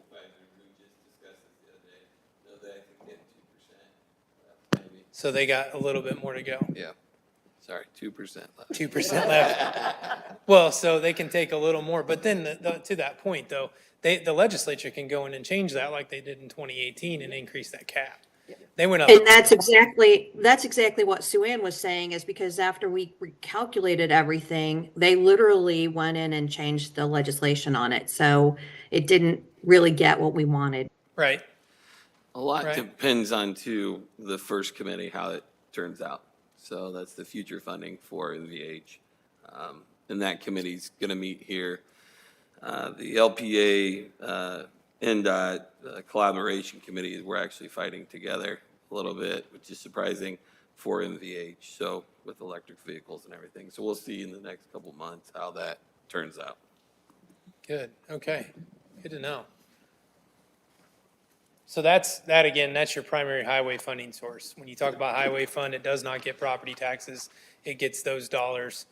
And it sounds like you guys have a good asset in understanding that calculation and where they're at. So CCMG grant matching, this is the historical from 2016 when it started to now. This is straight from NDOT's website. So it is a fiscal year the way that they do it. So if it doesn't show the full amount, it's got 2 different letting periods, so it may have had one later. I would probably defer to you on that one to see what, you get and don't get, but 1.5 million would be my goal coming into 24 as far as getting that. It depends on so if you go out and you set a goal at 1.5, then you go out and you bid it and it ends up being lower, sometimes we get less, so that's where your numbers are a little. Yes, we might have got the max, but then when they came in for the construction, it was lower. So, but that's why, like, in future, I think we're gonna overshoot it. Like, go for not just 1.5, go for 1.7. And then that, when they come in low, we actually get the amount. Which you have the appropriation there for the paving and things of that nature. I think the wheel tax fund's used a lot for that right now. I think your highway restricted fund maybe. There's some areas in there that show like bituminous, things of that nature. And that's the list we want to get. What are the goals for getting that put together? How do we get that CCMG? What projects are you going to apply for? We can go ahead and take wherever that appropriation is and just earmark that for CCMG match. And then that way it's all just smooth and gets appropriated and it's good to go. But if you can get that 1.5, get it every single year. That's what I'd tell you, because the other thing I heard, I was at a dinner where the governor was talking and he was saying how they're tracking what we actually do with the use of these things.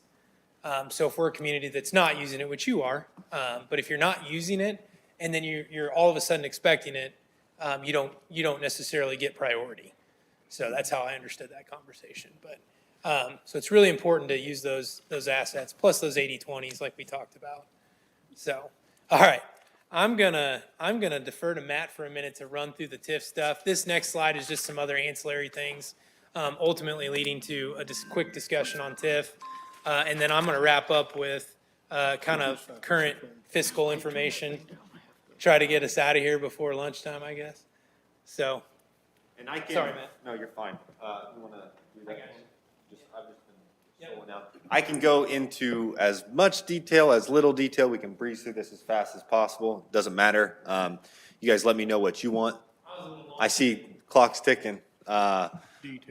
Detail? That's why we're here today. Detail, okay. Well, then I can go in just our level of TIF knowledge, kind of high, low, in the middle, all over. So I'll kind of walk through just some informative TIF slides on how TIF works. Not specifically in Kosciuszko County. I'll just talk about how TIF works in general. I know we don't do, TIF work is not included in our engagement right now, So I'll just talk general terms, some ideas and some things to keep in mind, Joni. I know you're on the RDC, so maybe some new things that may be affecting you guys this year and some opportunities. But what is TIF? So TIF is a financing tool that we can utilize to facilitate economic development. Essentially, we are going to identify parcels that we're going to capture assessed value based on future developments, okay? I've got a really good graph here and graphical representation of how this works here in a couple slides to really walk you through so you can rationalize in your head how this actually works. Key here, though, is we are not taking away dollars from overlapping units. That is a narrative that's been around there. I want to clarify that. We are not taking any dollars. We are creating a new development, and we're capturing dollars off that new development, direct efforts of what we've done at a county level, okay? RDC is the governing body of those TIF allocation areas that kind of make sure all the reporting requirements get done on an annual basis, approve expenditures, so on and so forth. That RDC is comprised of appointees from both the executive and legislative bodies.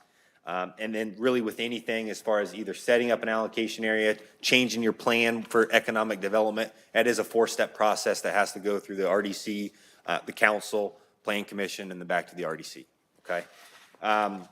So why would you create a TIF district? I think it's, I kind of alluded to it. We want to attract capital investment into our community. We want to be able to capture assessed value dollars or revenue dollars off of that assessment and off of that new development that we've either incentivized or worked, well to get that development to come to town, as far as, what are additional things that we can do to improve the area, incentivizing them.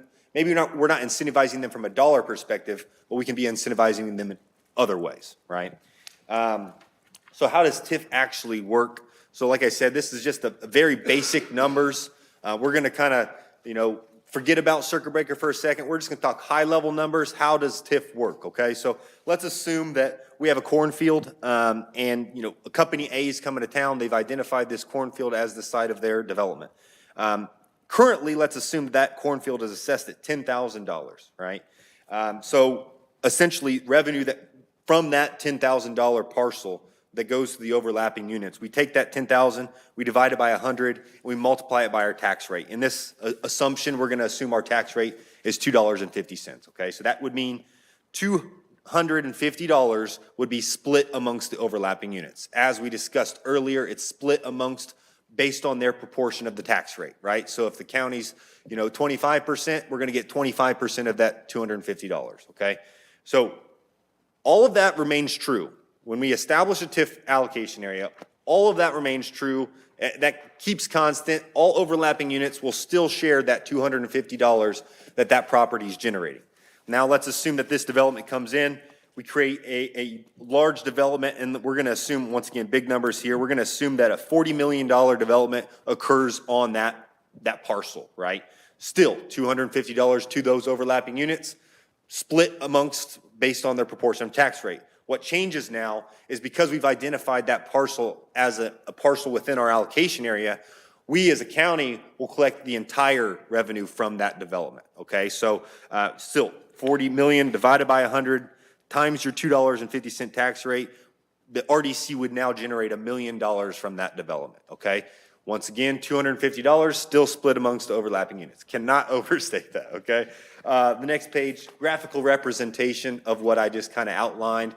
That blue would be that $250, and then the 40 million would be the light blue on top of that. You'll see there is a TIF clock that is established, and currently statute states that once debt is incurred payable by those TIF revenues, we have a 25-year clock that starts ticking. So after 25 years, that TIF allocation area, all that assessed value that we've built up within this area will be released amongst the overlapping units. Here's a key point that I want to point back on a conversation we had a little bit earlier on the growth appeal, right? We talked about if your growth exceeds the state average over a 3-year period, you can appeal to increase your max levy. This is going to be really important when your TIF allocation areas are coming to expiration. You're going to have a large bucket of assessed value that will go into your assessed value. Very likely that will create your 3-year, growth to be above what the state is. So that is a perfect opportunity to file for that growth appeal, okay? and making sure that we're doing whatever we can to increase the amount that we can capture from that growth, right? Because as we said earlier, if your assessed value goes up 10%, your max levy can still only grow up by 4%. So all that would do is decrease your tax rate.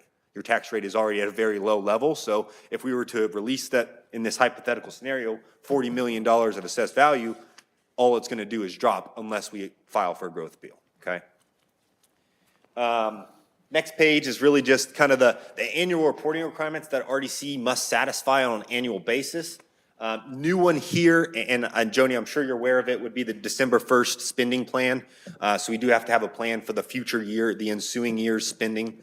DLGF is trying to get our legislators to fine tune that. Yes. So we know exactly what the Yes, they are. expectations are. Yep. Because just like trying to estimate what a bridge is going to cost 10 years from now, Yep, that's an impossibility. yes. So we're not sure where that is right now. I It's- just know that the DLGF is working on getting some type of guidance as Correct. to what we're supposed to do. Correct. A lot of times legislators like to, hey, let's do a little bit more reporting, and then when it comes to practice, they'll just have to figure out how it actually works. So we're in the same boat. We're keeping an eye on that, and if we hear anything, we'll make sure to let you guys know as well, okay?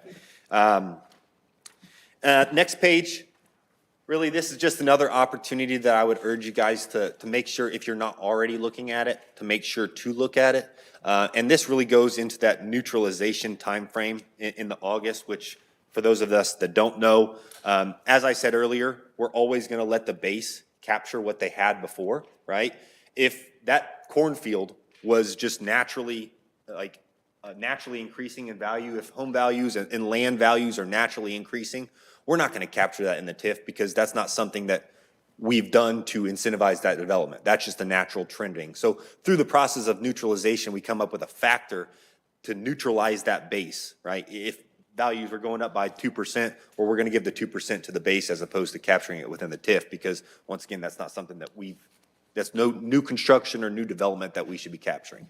But through that process, if you're looking, I would urge you guys to make sure you're looking at each one of your allocation areas parcels at a parcel level, because what can really happen is, if you look at just your assessed value in your TIF, right, it can be going up, but from a parcel level, you could have parcels that are negatively impacting the level of that growth, right? So if let's say at the time that we put that parcel into an allocation area, let's say that its base, instead of 10,000 in our example before, let's say that is 100,000, right?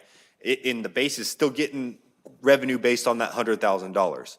As time progresses, let's say that building burns down, some demolition occurs, whatever, the base will still get that 100,000 in assessed value. What that means is then that parcel, if you look at it from a TIF perspective, it'll have a negative $100,000 assessment.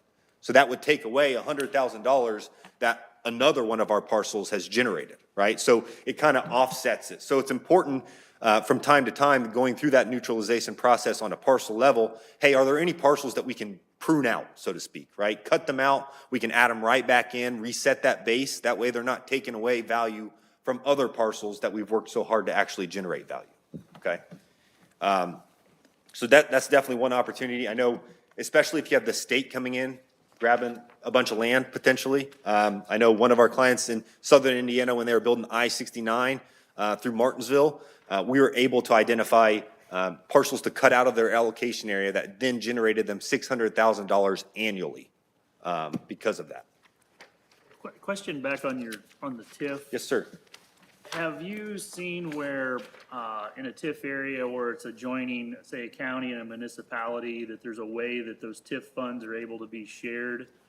Like, let's say the county and a municipality is investing in infrastructure or investing to make a development happen, and kind of one may need the utilities from one, but they need roadways from the county, whatever. I mean, but we're working together, that there's a way that if that municipality would annex that, the county would still be allowed to receive some of that TIF funding to be able to pay back whatever investment that they had made? So I think we're flirting with the idea of a pancake TIF. Okay. And we actually were the municipal advisors or the financial advisors on the only pancake TIF in the state at the time. They actually passed legislation a couple years ago to ban pancake TIFs. So essentially, what I think what you're getting at is if we have an allocation area that may be right outside a municipality and we're generating TIF funds, if that municipality were to come and annex it, what then happens, right? So they've changed. So before, there was that opportunity that they could overlay a TIF on top of your TIF, right? And then revenue would be split. It was a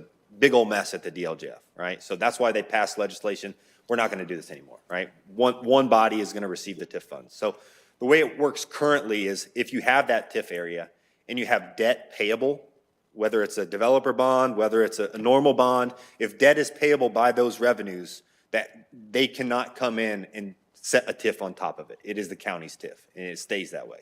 Now, if you were to have an allocation area that didn't have debt payable by it, it was just right outside the municipality, they could annex it, then they would take over, they could take over that TIF from the county level.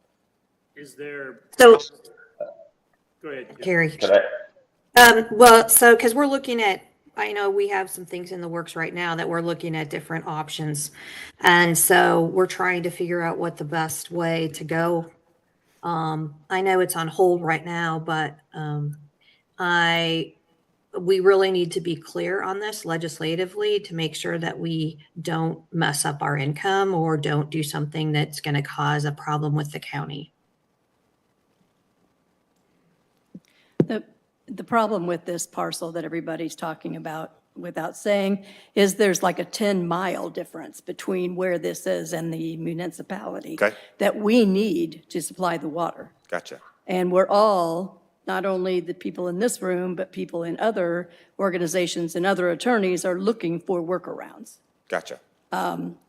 I mean, there's a whole lot of people trying to figure this out real quick. And I don't know, we don't have a solution yet. Okay. But we've gotten some ideas and we're Okay. going to try to run them by and see if they're legal. That's Okay. the key word here. That's the key word. And the yes. legislators, as far as I know, have pulled the bill because of the immediate negative feedback they got because it wasn't isolated. It was for the whole state. So anybody could go and actually annex anywhere, whether it was contiguous or it was across the state. That's not, I think, what anybody wants to Yeah. happen. That would be an absolute nightmare. You're Yeah, referring to House agreed. Bill 1237. the cure was worse than the It's problem. gone. So just to cut right to the chase, if the town ran water out to a property the county had a TIF on, I'm assuming we'd be able to enter into some type of agreement to be able to get the money back to the town for its supplying water. And then I guess once the TIF is expired, then a way for the town to get a certain amount of money for ongoing operations, stuff like that, of the water system. It'd be kind of, but they're not annexing it, but they are possibly providing water. Does that make sense? Yeah, it does. And I think that in my mind, and once again, I'd have to look into more specific details, get attorney approval, right? But in my mind, just that base scenario that you've outlined, Brad, I would say that there is definitely a way to get a deal done, right? Because at the end of the day, the purpose of TIF funds, the use of TIF funds, is to benefit the allocation, the economic development area, right? That is we are paying for services. We need water at our site. So absolutely, I think that there would be a way to say that these revenues are being used to benefit our allocation area or our economic development area. So yeah, in a base form, I think that there's a way that it could be done. And I think. Okay, we're that's talking good about enough. We need to satisfy the thing.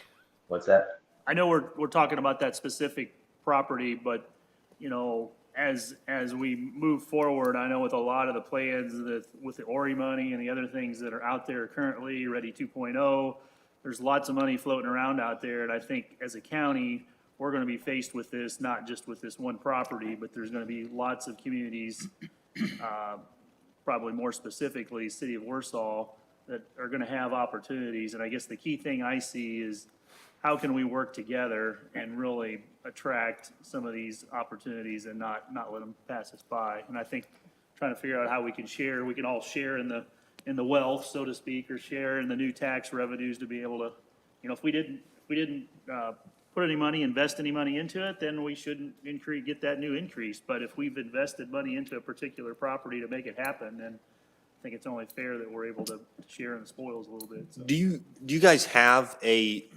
financial plan that's specific to TIF? The redevelopment commission has, I mean, we have to every year say what we intend Yep. to use the TIF dollars for. Yep. So, and I guess, does it do future projections at all? So that may be one thing, if you don't do it yet, I would recommend, is building out, ours, we do 5 years. It's just a typical good, timeframe to have built out as far as what are our expected TIF revenues, what are our current debt obligations, and really importantly is as we come to the end of some of these TIF allocation areas, what does that assessed value rolling off do to our collections, right? And where is the opportunity to partner with a municipality on a project or development on a project, right?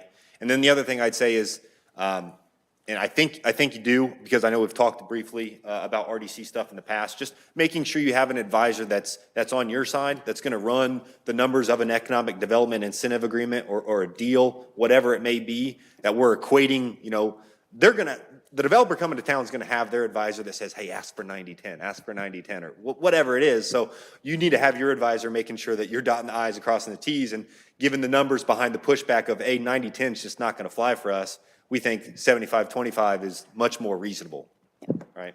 I think we have the players in place. Okay. So, I mean, I really do, so, but. Good. Yeah. He's on our RDC. Good. Did you have something you want to say? I was thinking, I had an idea. Or I'm nearing the end, I think. Yeah, just the last one, key here, what can RDCs do? We're using this as a tool to incentivize and to just develop our community. Quality of life projects, bring in more businesses to town, potentially housing, whatever it may be. Very important tool. As we said, revenues are constrained. Value is more beneficial in a TIF allocation area as opposed to outside a TIF allocation area because of circuit breaker, because of the way the max levy constricts us. With your low circuit breaker, I would assume that, we coined a phrase TIF margin. Back in 2018, when we kind of equated what is the actual impact to overlapping units.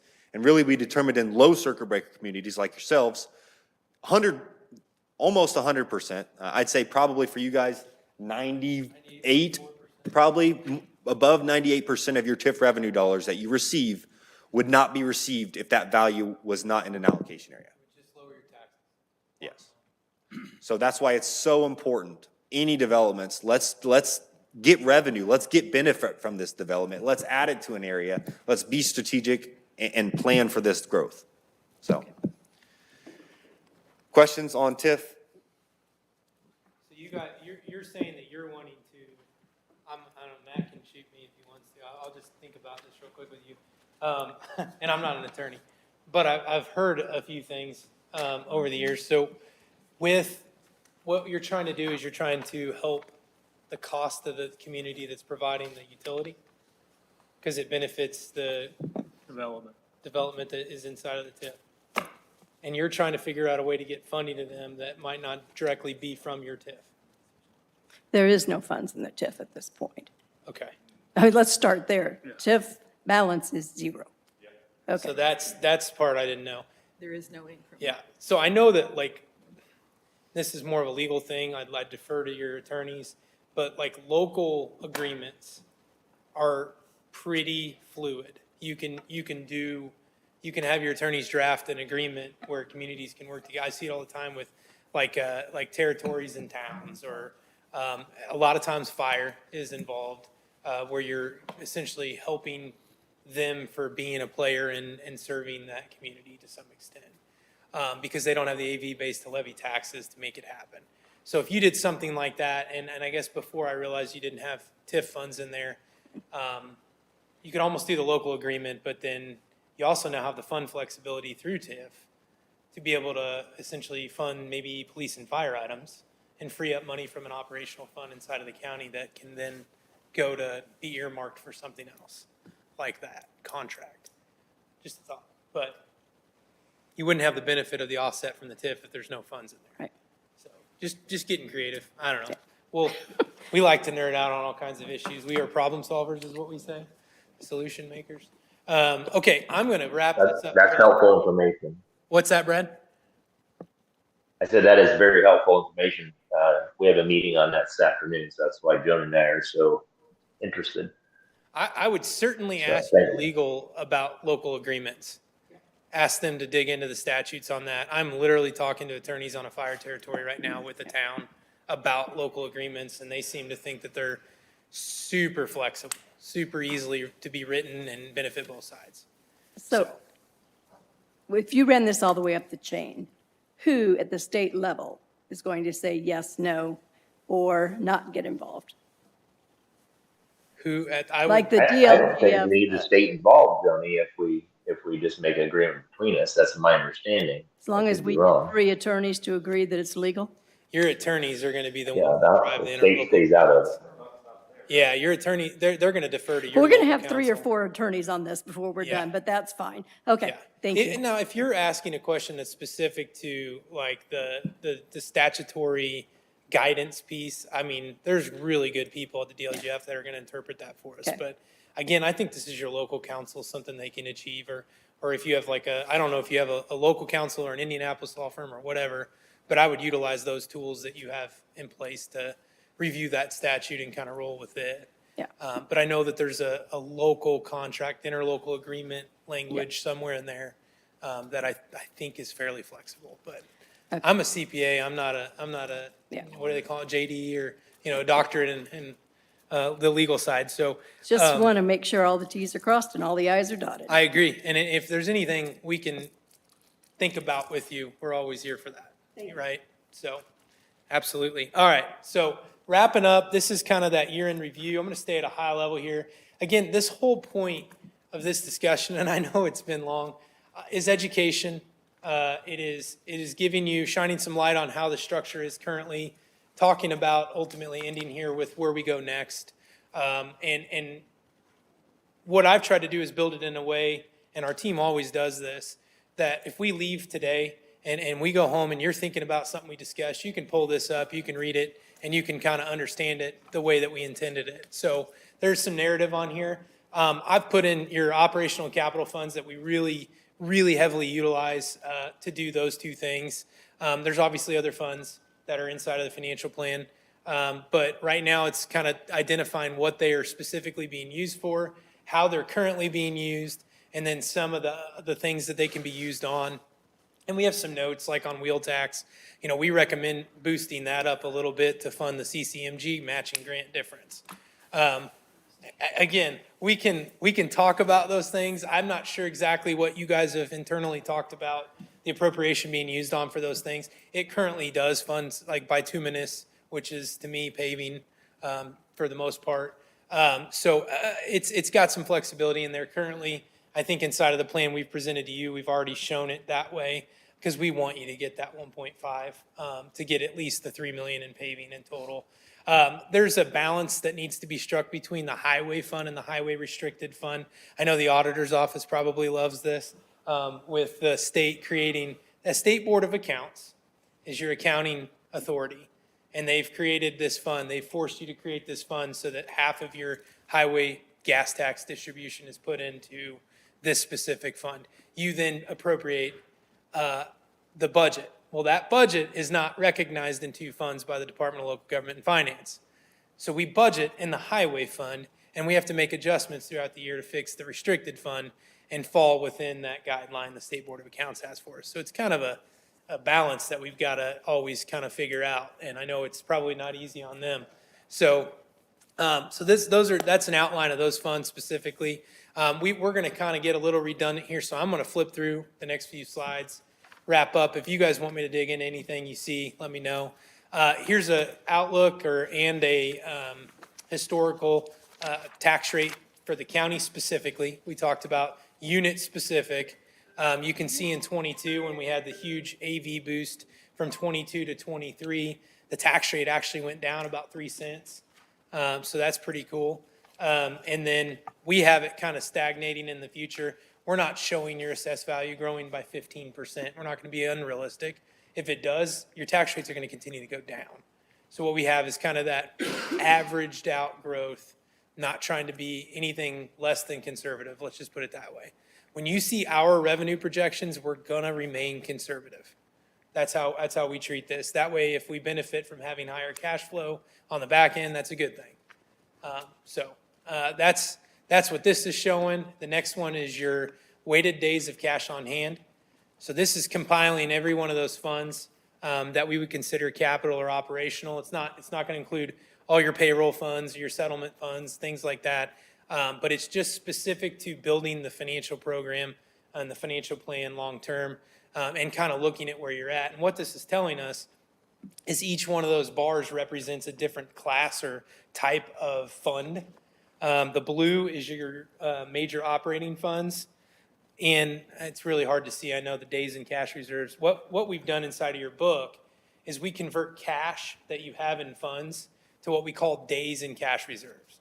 So rather than just seeing a number in there or a percent, we have all of it, but we also say, hey, if you shut the revenue tap off at the beginning of the year, you can operate and fund capital for this period of time in a number of days. So that's what that's showing. So your averages for those funds are as they're shown on those bars. And then the red one is your capital improvement funds. Green is your other, which would be like your rainy day likely, things like that. So you can see that trend has continued to go up. The reason why it goes down in 24 is because we project conservative unused appropriations, things like that. So unused appropriations are just unspent budget at the end of the year. And for you guys, they have continuously boosted your cash up. So yeah, that's what that's showing. Very good cash reserves, very good days. Our goal in days in cash reserves is always 6 months, so 180 days. That any property tax backed fund is going to be 6 months. Now, when we start talking about capital funds, we talked about what I did with the bridge fund in that one community. You know, it would get up to 300 days, and then it would drop back down to 50. And then it would get back up, and then it would drop back down. So we could plan for that type of stuff. It's not scary to see something like a capital fund with one-time, one-off purchases being up and down. It's not a huge deal there as long as we're cash flowing everything. Here's your general fund, and basically what this is showing is your budgeted spending versus actual spending, which is your blue versus red. So the difference in those bars is what we call unused appropriation, unspent budget. So that reverted back to cash. As you can see, the black line represents the days in cash reserves continuously going up year over year. So again, 24 is conservatively projected. I'm going to talk about the opportunities toward the end. This page here is a summary of all those funds, how they ended the year versus how they began the year. It's just basically compiling all the data into one location. Now, inside of your books, you have a fund by fund breakdown that look like income statements. They've got 3 years of historical data. They've got that current budget year, that how you spent and finished 23, and then they have 3 to 5 years of projected data. I believe we're using 5 for capital purposes. Beginning cash is how that looks. You can see general funds, the far left column, total revenues collected, total expenditures, the revenue over or under expenditures, so your surplus or your deficit, if it's negative, or in parentheses, it's a deficit. And then you can see your ending cash, so your current fund balance. From there, we break down unused appropriations. So out of the general fund, there were 18% unspent budgets, which again, reverted to that cash reserve. And you can see at the end of the year, you had 375 days of cash on hand in your major operating fund. So that's a huge opportunity right there. That gives us flexibility. That gives us the opportunity, like I said, for capital and for buildups in other areas if we need to. But it's an opportunity. It's just we got to plan for that opportunity. Yes, ma'am. And the projected unused appropriations do not include the encumbrances, do they? They do if we know about them. We probably don't have the encumbrances built in yet. We haven't received on those Right, yet. so that's a false security, because. For the unused, the 4.8 million? Yeah. So that number would be reduced if you had an encumbrance, but it would affect the 24 number. So this is just 23. So that does include the carryovers from the prior year. That's actual spending. So that would include your 22 to 23 from carryovers. 22 into 23. Yeah.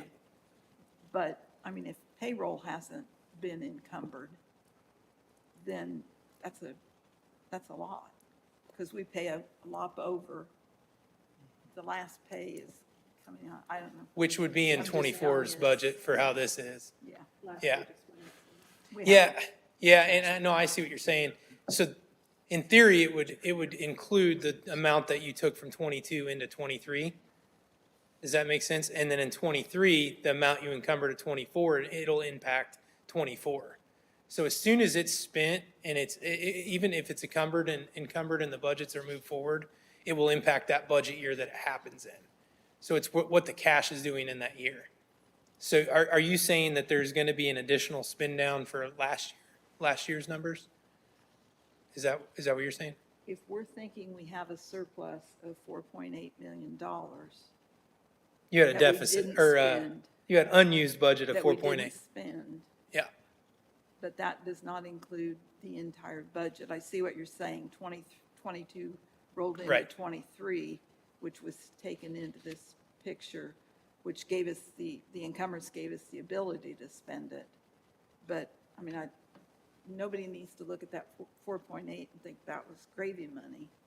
no, and on our plan, when you look at the book, once you look at 24, it'll have adjustments to the budget for 24, and it'll show encumbrances carried forward as an Okay. increase So you do of know budget. them someplace. Yeah, but we do it in the Okay. next year. That's what I Okay. was trying to explain. I apologize for not making sense of that. You're absolutely right. It would lower the unused amount, but in theory, it wouldn't mess with the cash balance. Yeah, I don't have it in that detail yet, I don't think, because we haven't done January, because you guys encumber in January, right? You receive them then. So it'd be the next update where we would include that information. Because you're not converting the unused appropriation into cash. That's just informative, like saying this is what you did not spend. Of the budget that was last year. Right, right. Yeah, right. And to my earlier point, it's taking into consideration the encumbrances from the prior year, which boost your appropriation up. And then that reduction gets carried forward over here. The amount we didn't spend gets carried forward to the future year. But it does account for that. It does account for encumbrances as long as they're in the ledgers. As long as they're in the ledgers, we pull that forward. But you are right, that 4.8 would be a much less unused appropriation amount if we considered the encumbrances being reduced out in 23. So, Probably another thing to think about too is I know on our lit, that was a pretty big number as well, but Yes. having ARPA funds and some of those other things that we've been spending out of and not using edit is the reason some of that budget is the way it is as well, so. okay, good to know. Okay, so that's just kind of the fund total. Last couple pages as we wrap up. I've already hit on most of this information. These are literally notes that, I guess I can defer and not read right now altogether, but, we've already talked about the balancing of the highway funds, CCD and lit economic development have opportunity for capital, and things of that nature. So, I mean, let me just jump right ahead. I know I've taken a lot of your time up. This is just your 24 budget as a total in a donut chart. We basically have this in any of our budget presentations, but I wanted to kind of give a glimpse of that. 78 million is the amount that's been put onto the DLGF website. Again, not all of those budgets are going to be inside of the financial plan. You have lots of what they call locally appropriated or home ruled funds that are in that as well. But they are accounted for inside of that budget book as previously discussed and met on. So this next page gets us into capital. I want to kind of show you an example flow of what we're talking about when we talk about capital.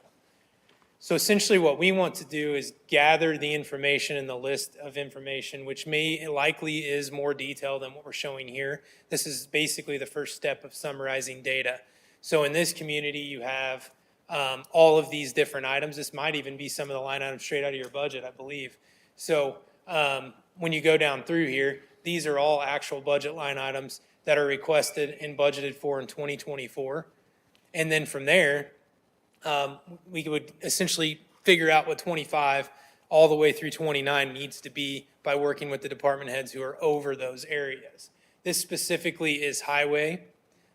In the future, we would want to add your public safety components.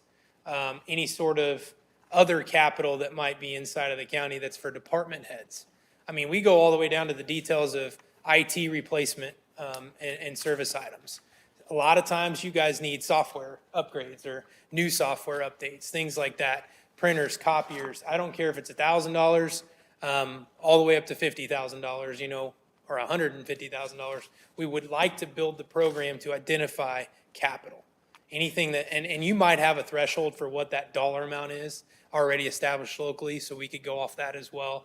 But basically anything that has a lifespan over a year is kind of the idea. So if we're talking about bulletproof vests, that would be capital. But if we're talking about bullets, that's something that's disposable. That's more of a supply item, right? So we can really get into the details of what that is, but ultimately what it does is it builds this list. So this would be the beginning of what that list looks like, everything that's requested. And then as we go to that next slide, it starts to put it into funds. So this is just an example. Again, it's not completely trued up and going to be exactly how you look, but it's going to be similar. But essentially you can see MVH fund is funding that set of line items. Wheel tax would be that set of line items. Local road and street would be that next set. And then it sums up into the next page to where it shows you at the top, you have your highway department plan, which is a summary of all those items. And then you have your funding sources down below. That's the idea of how we'd like to build this thing to where you can put it on one page. And essentially that would be a wash once it's done, or it would show you what's underfunded or overfunded. If you had flexibility and more cash flow to do more capital. Likely if you're doing large projects and they expand out over a longer period of time, we're gonna have to do add your grant matches in here and do all these different fund allocations to make sure we have resources. The point of this slide is to show you that the highway plan might be funded out of 5 different areas, 6 different areas. You know, it's not gonna just be one location for how we do these things. General fund may be an asset in doing some of this. So really something to start to build out now. That would be what I would encourage our next steps to be before budget especially. Would love to get involved in that more with you guys and talk more about it. That's kind of the last big slide I've got.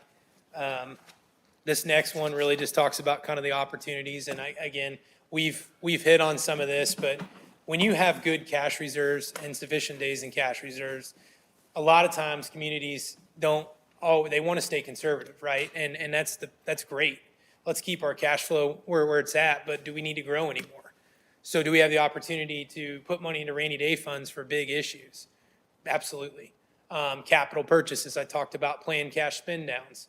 What does that look like? How do we build that into the program without going below a threshold that you guys, as the elected officials say it's 50% of a year, 180 days in cash reserves for these funds. We never go below that. We set policy.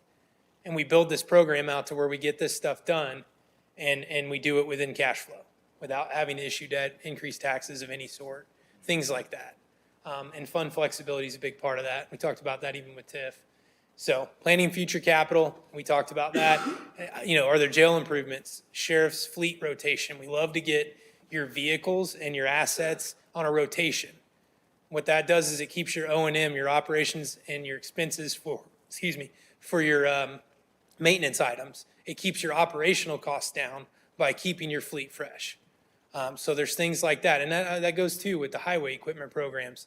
Are you doing a lot of this stuff by paying for a large asset and at one time, and then you're kind of depreciating that out and building your roads with like a pug mill or something that costs a lot of money? Or are you going and you're doing like a lease rotation where you get fresh stuff every 3 to 5 years? And what makes sense for you?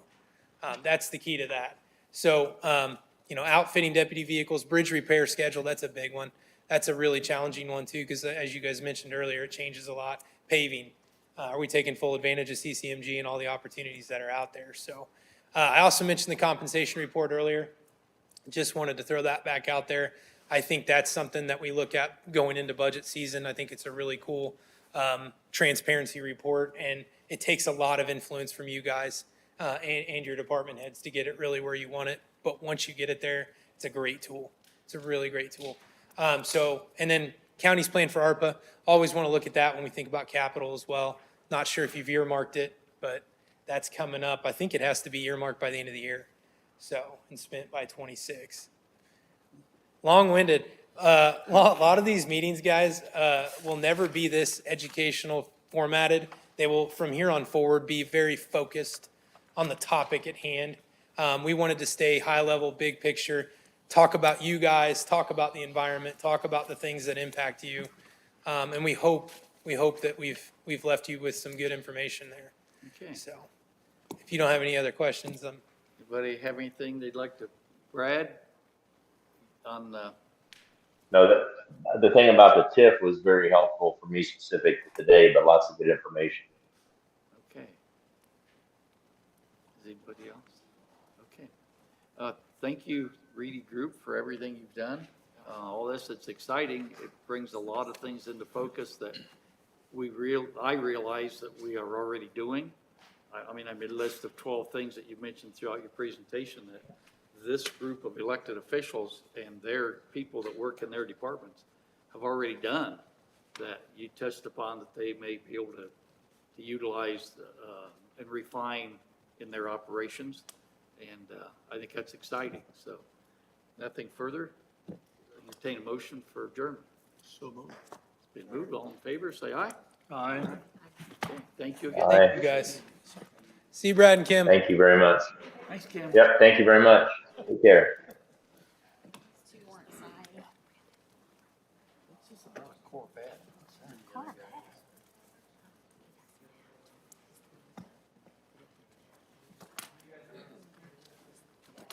These weren't signed, I just double checked. Okay, sorry. These are for the grants for the community corrections. Thank you. There's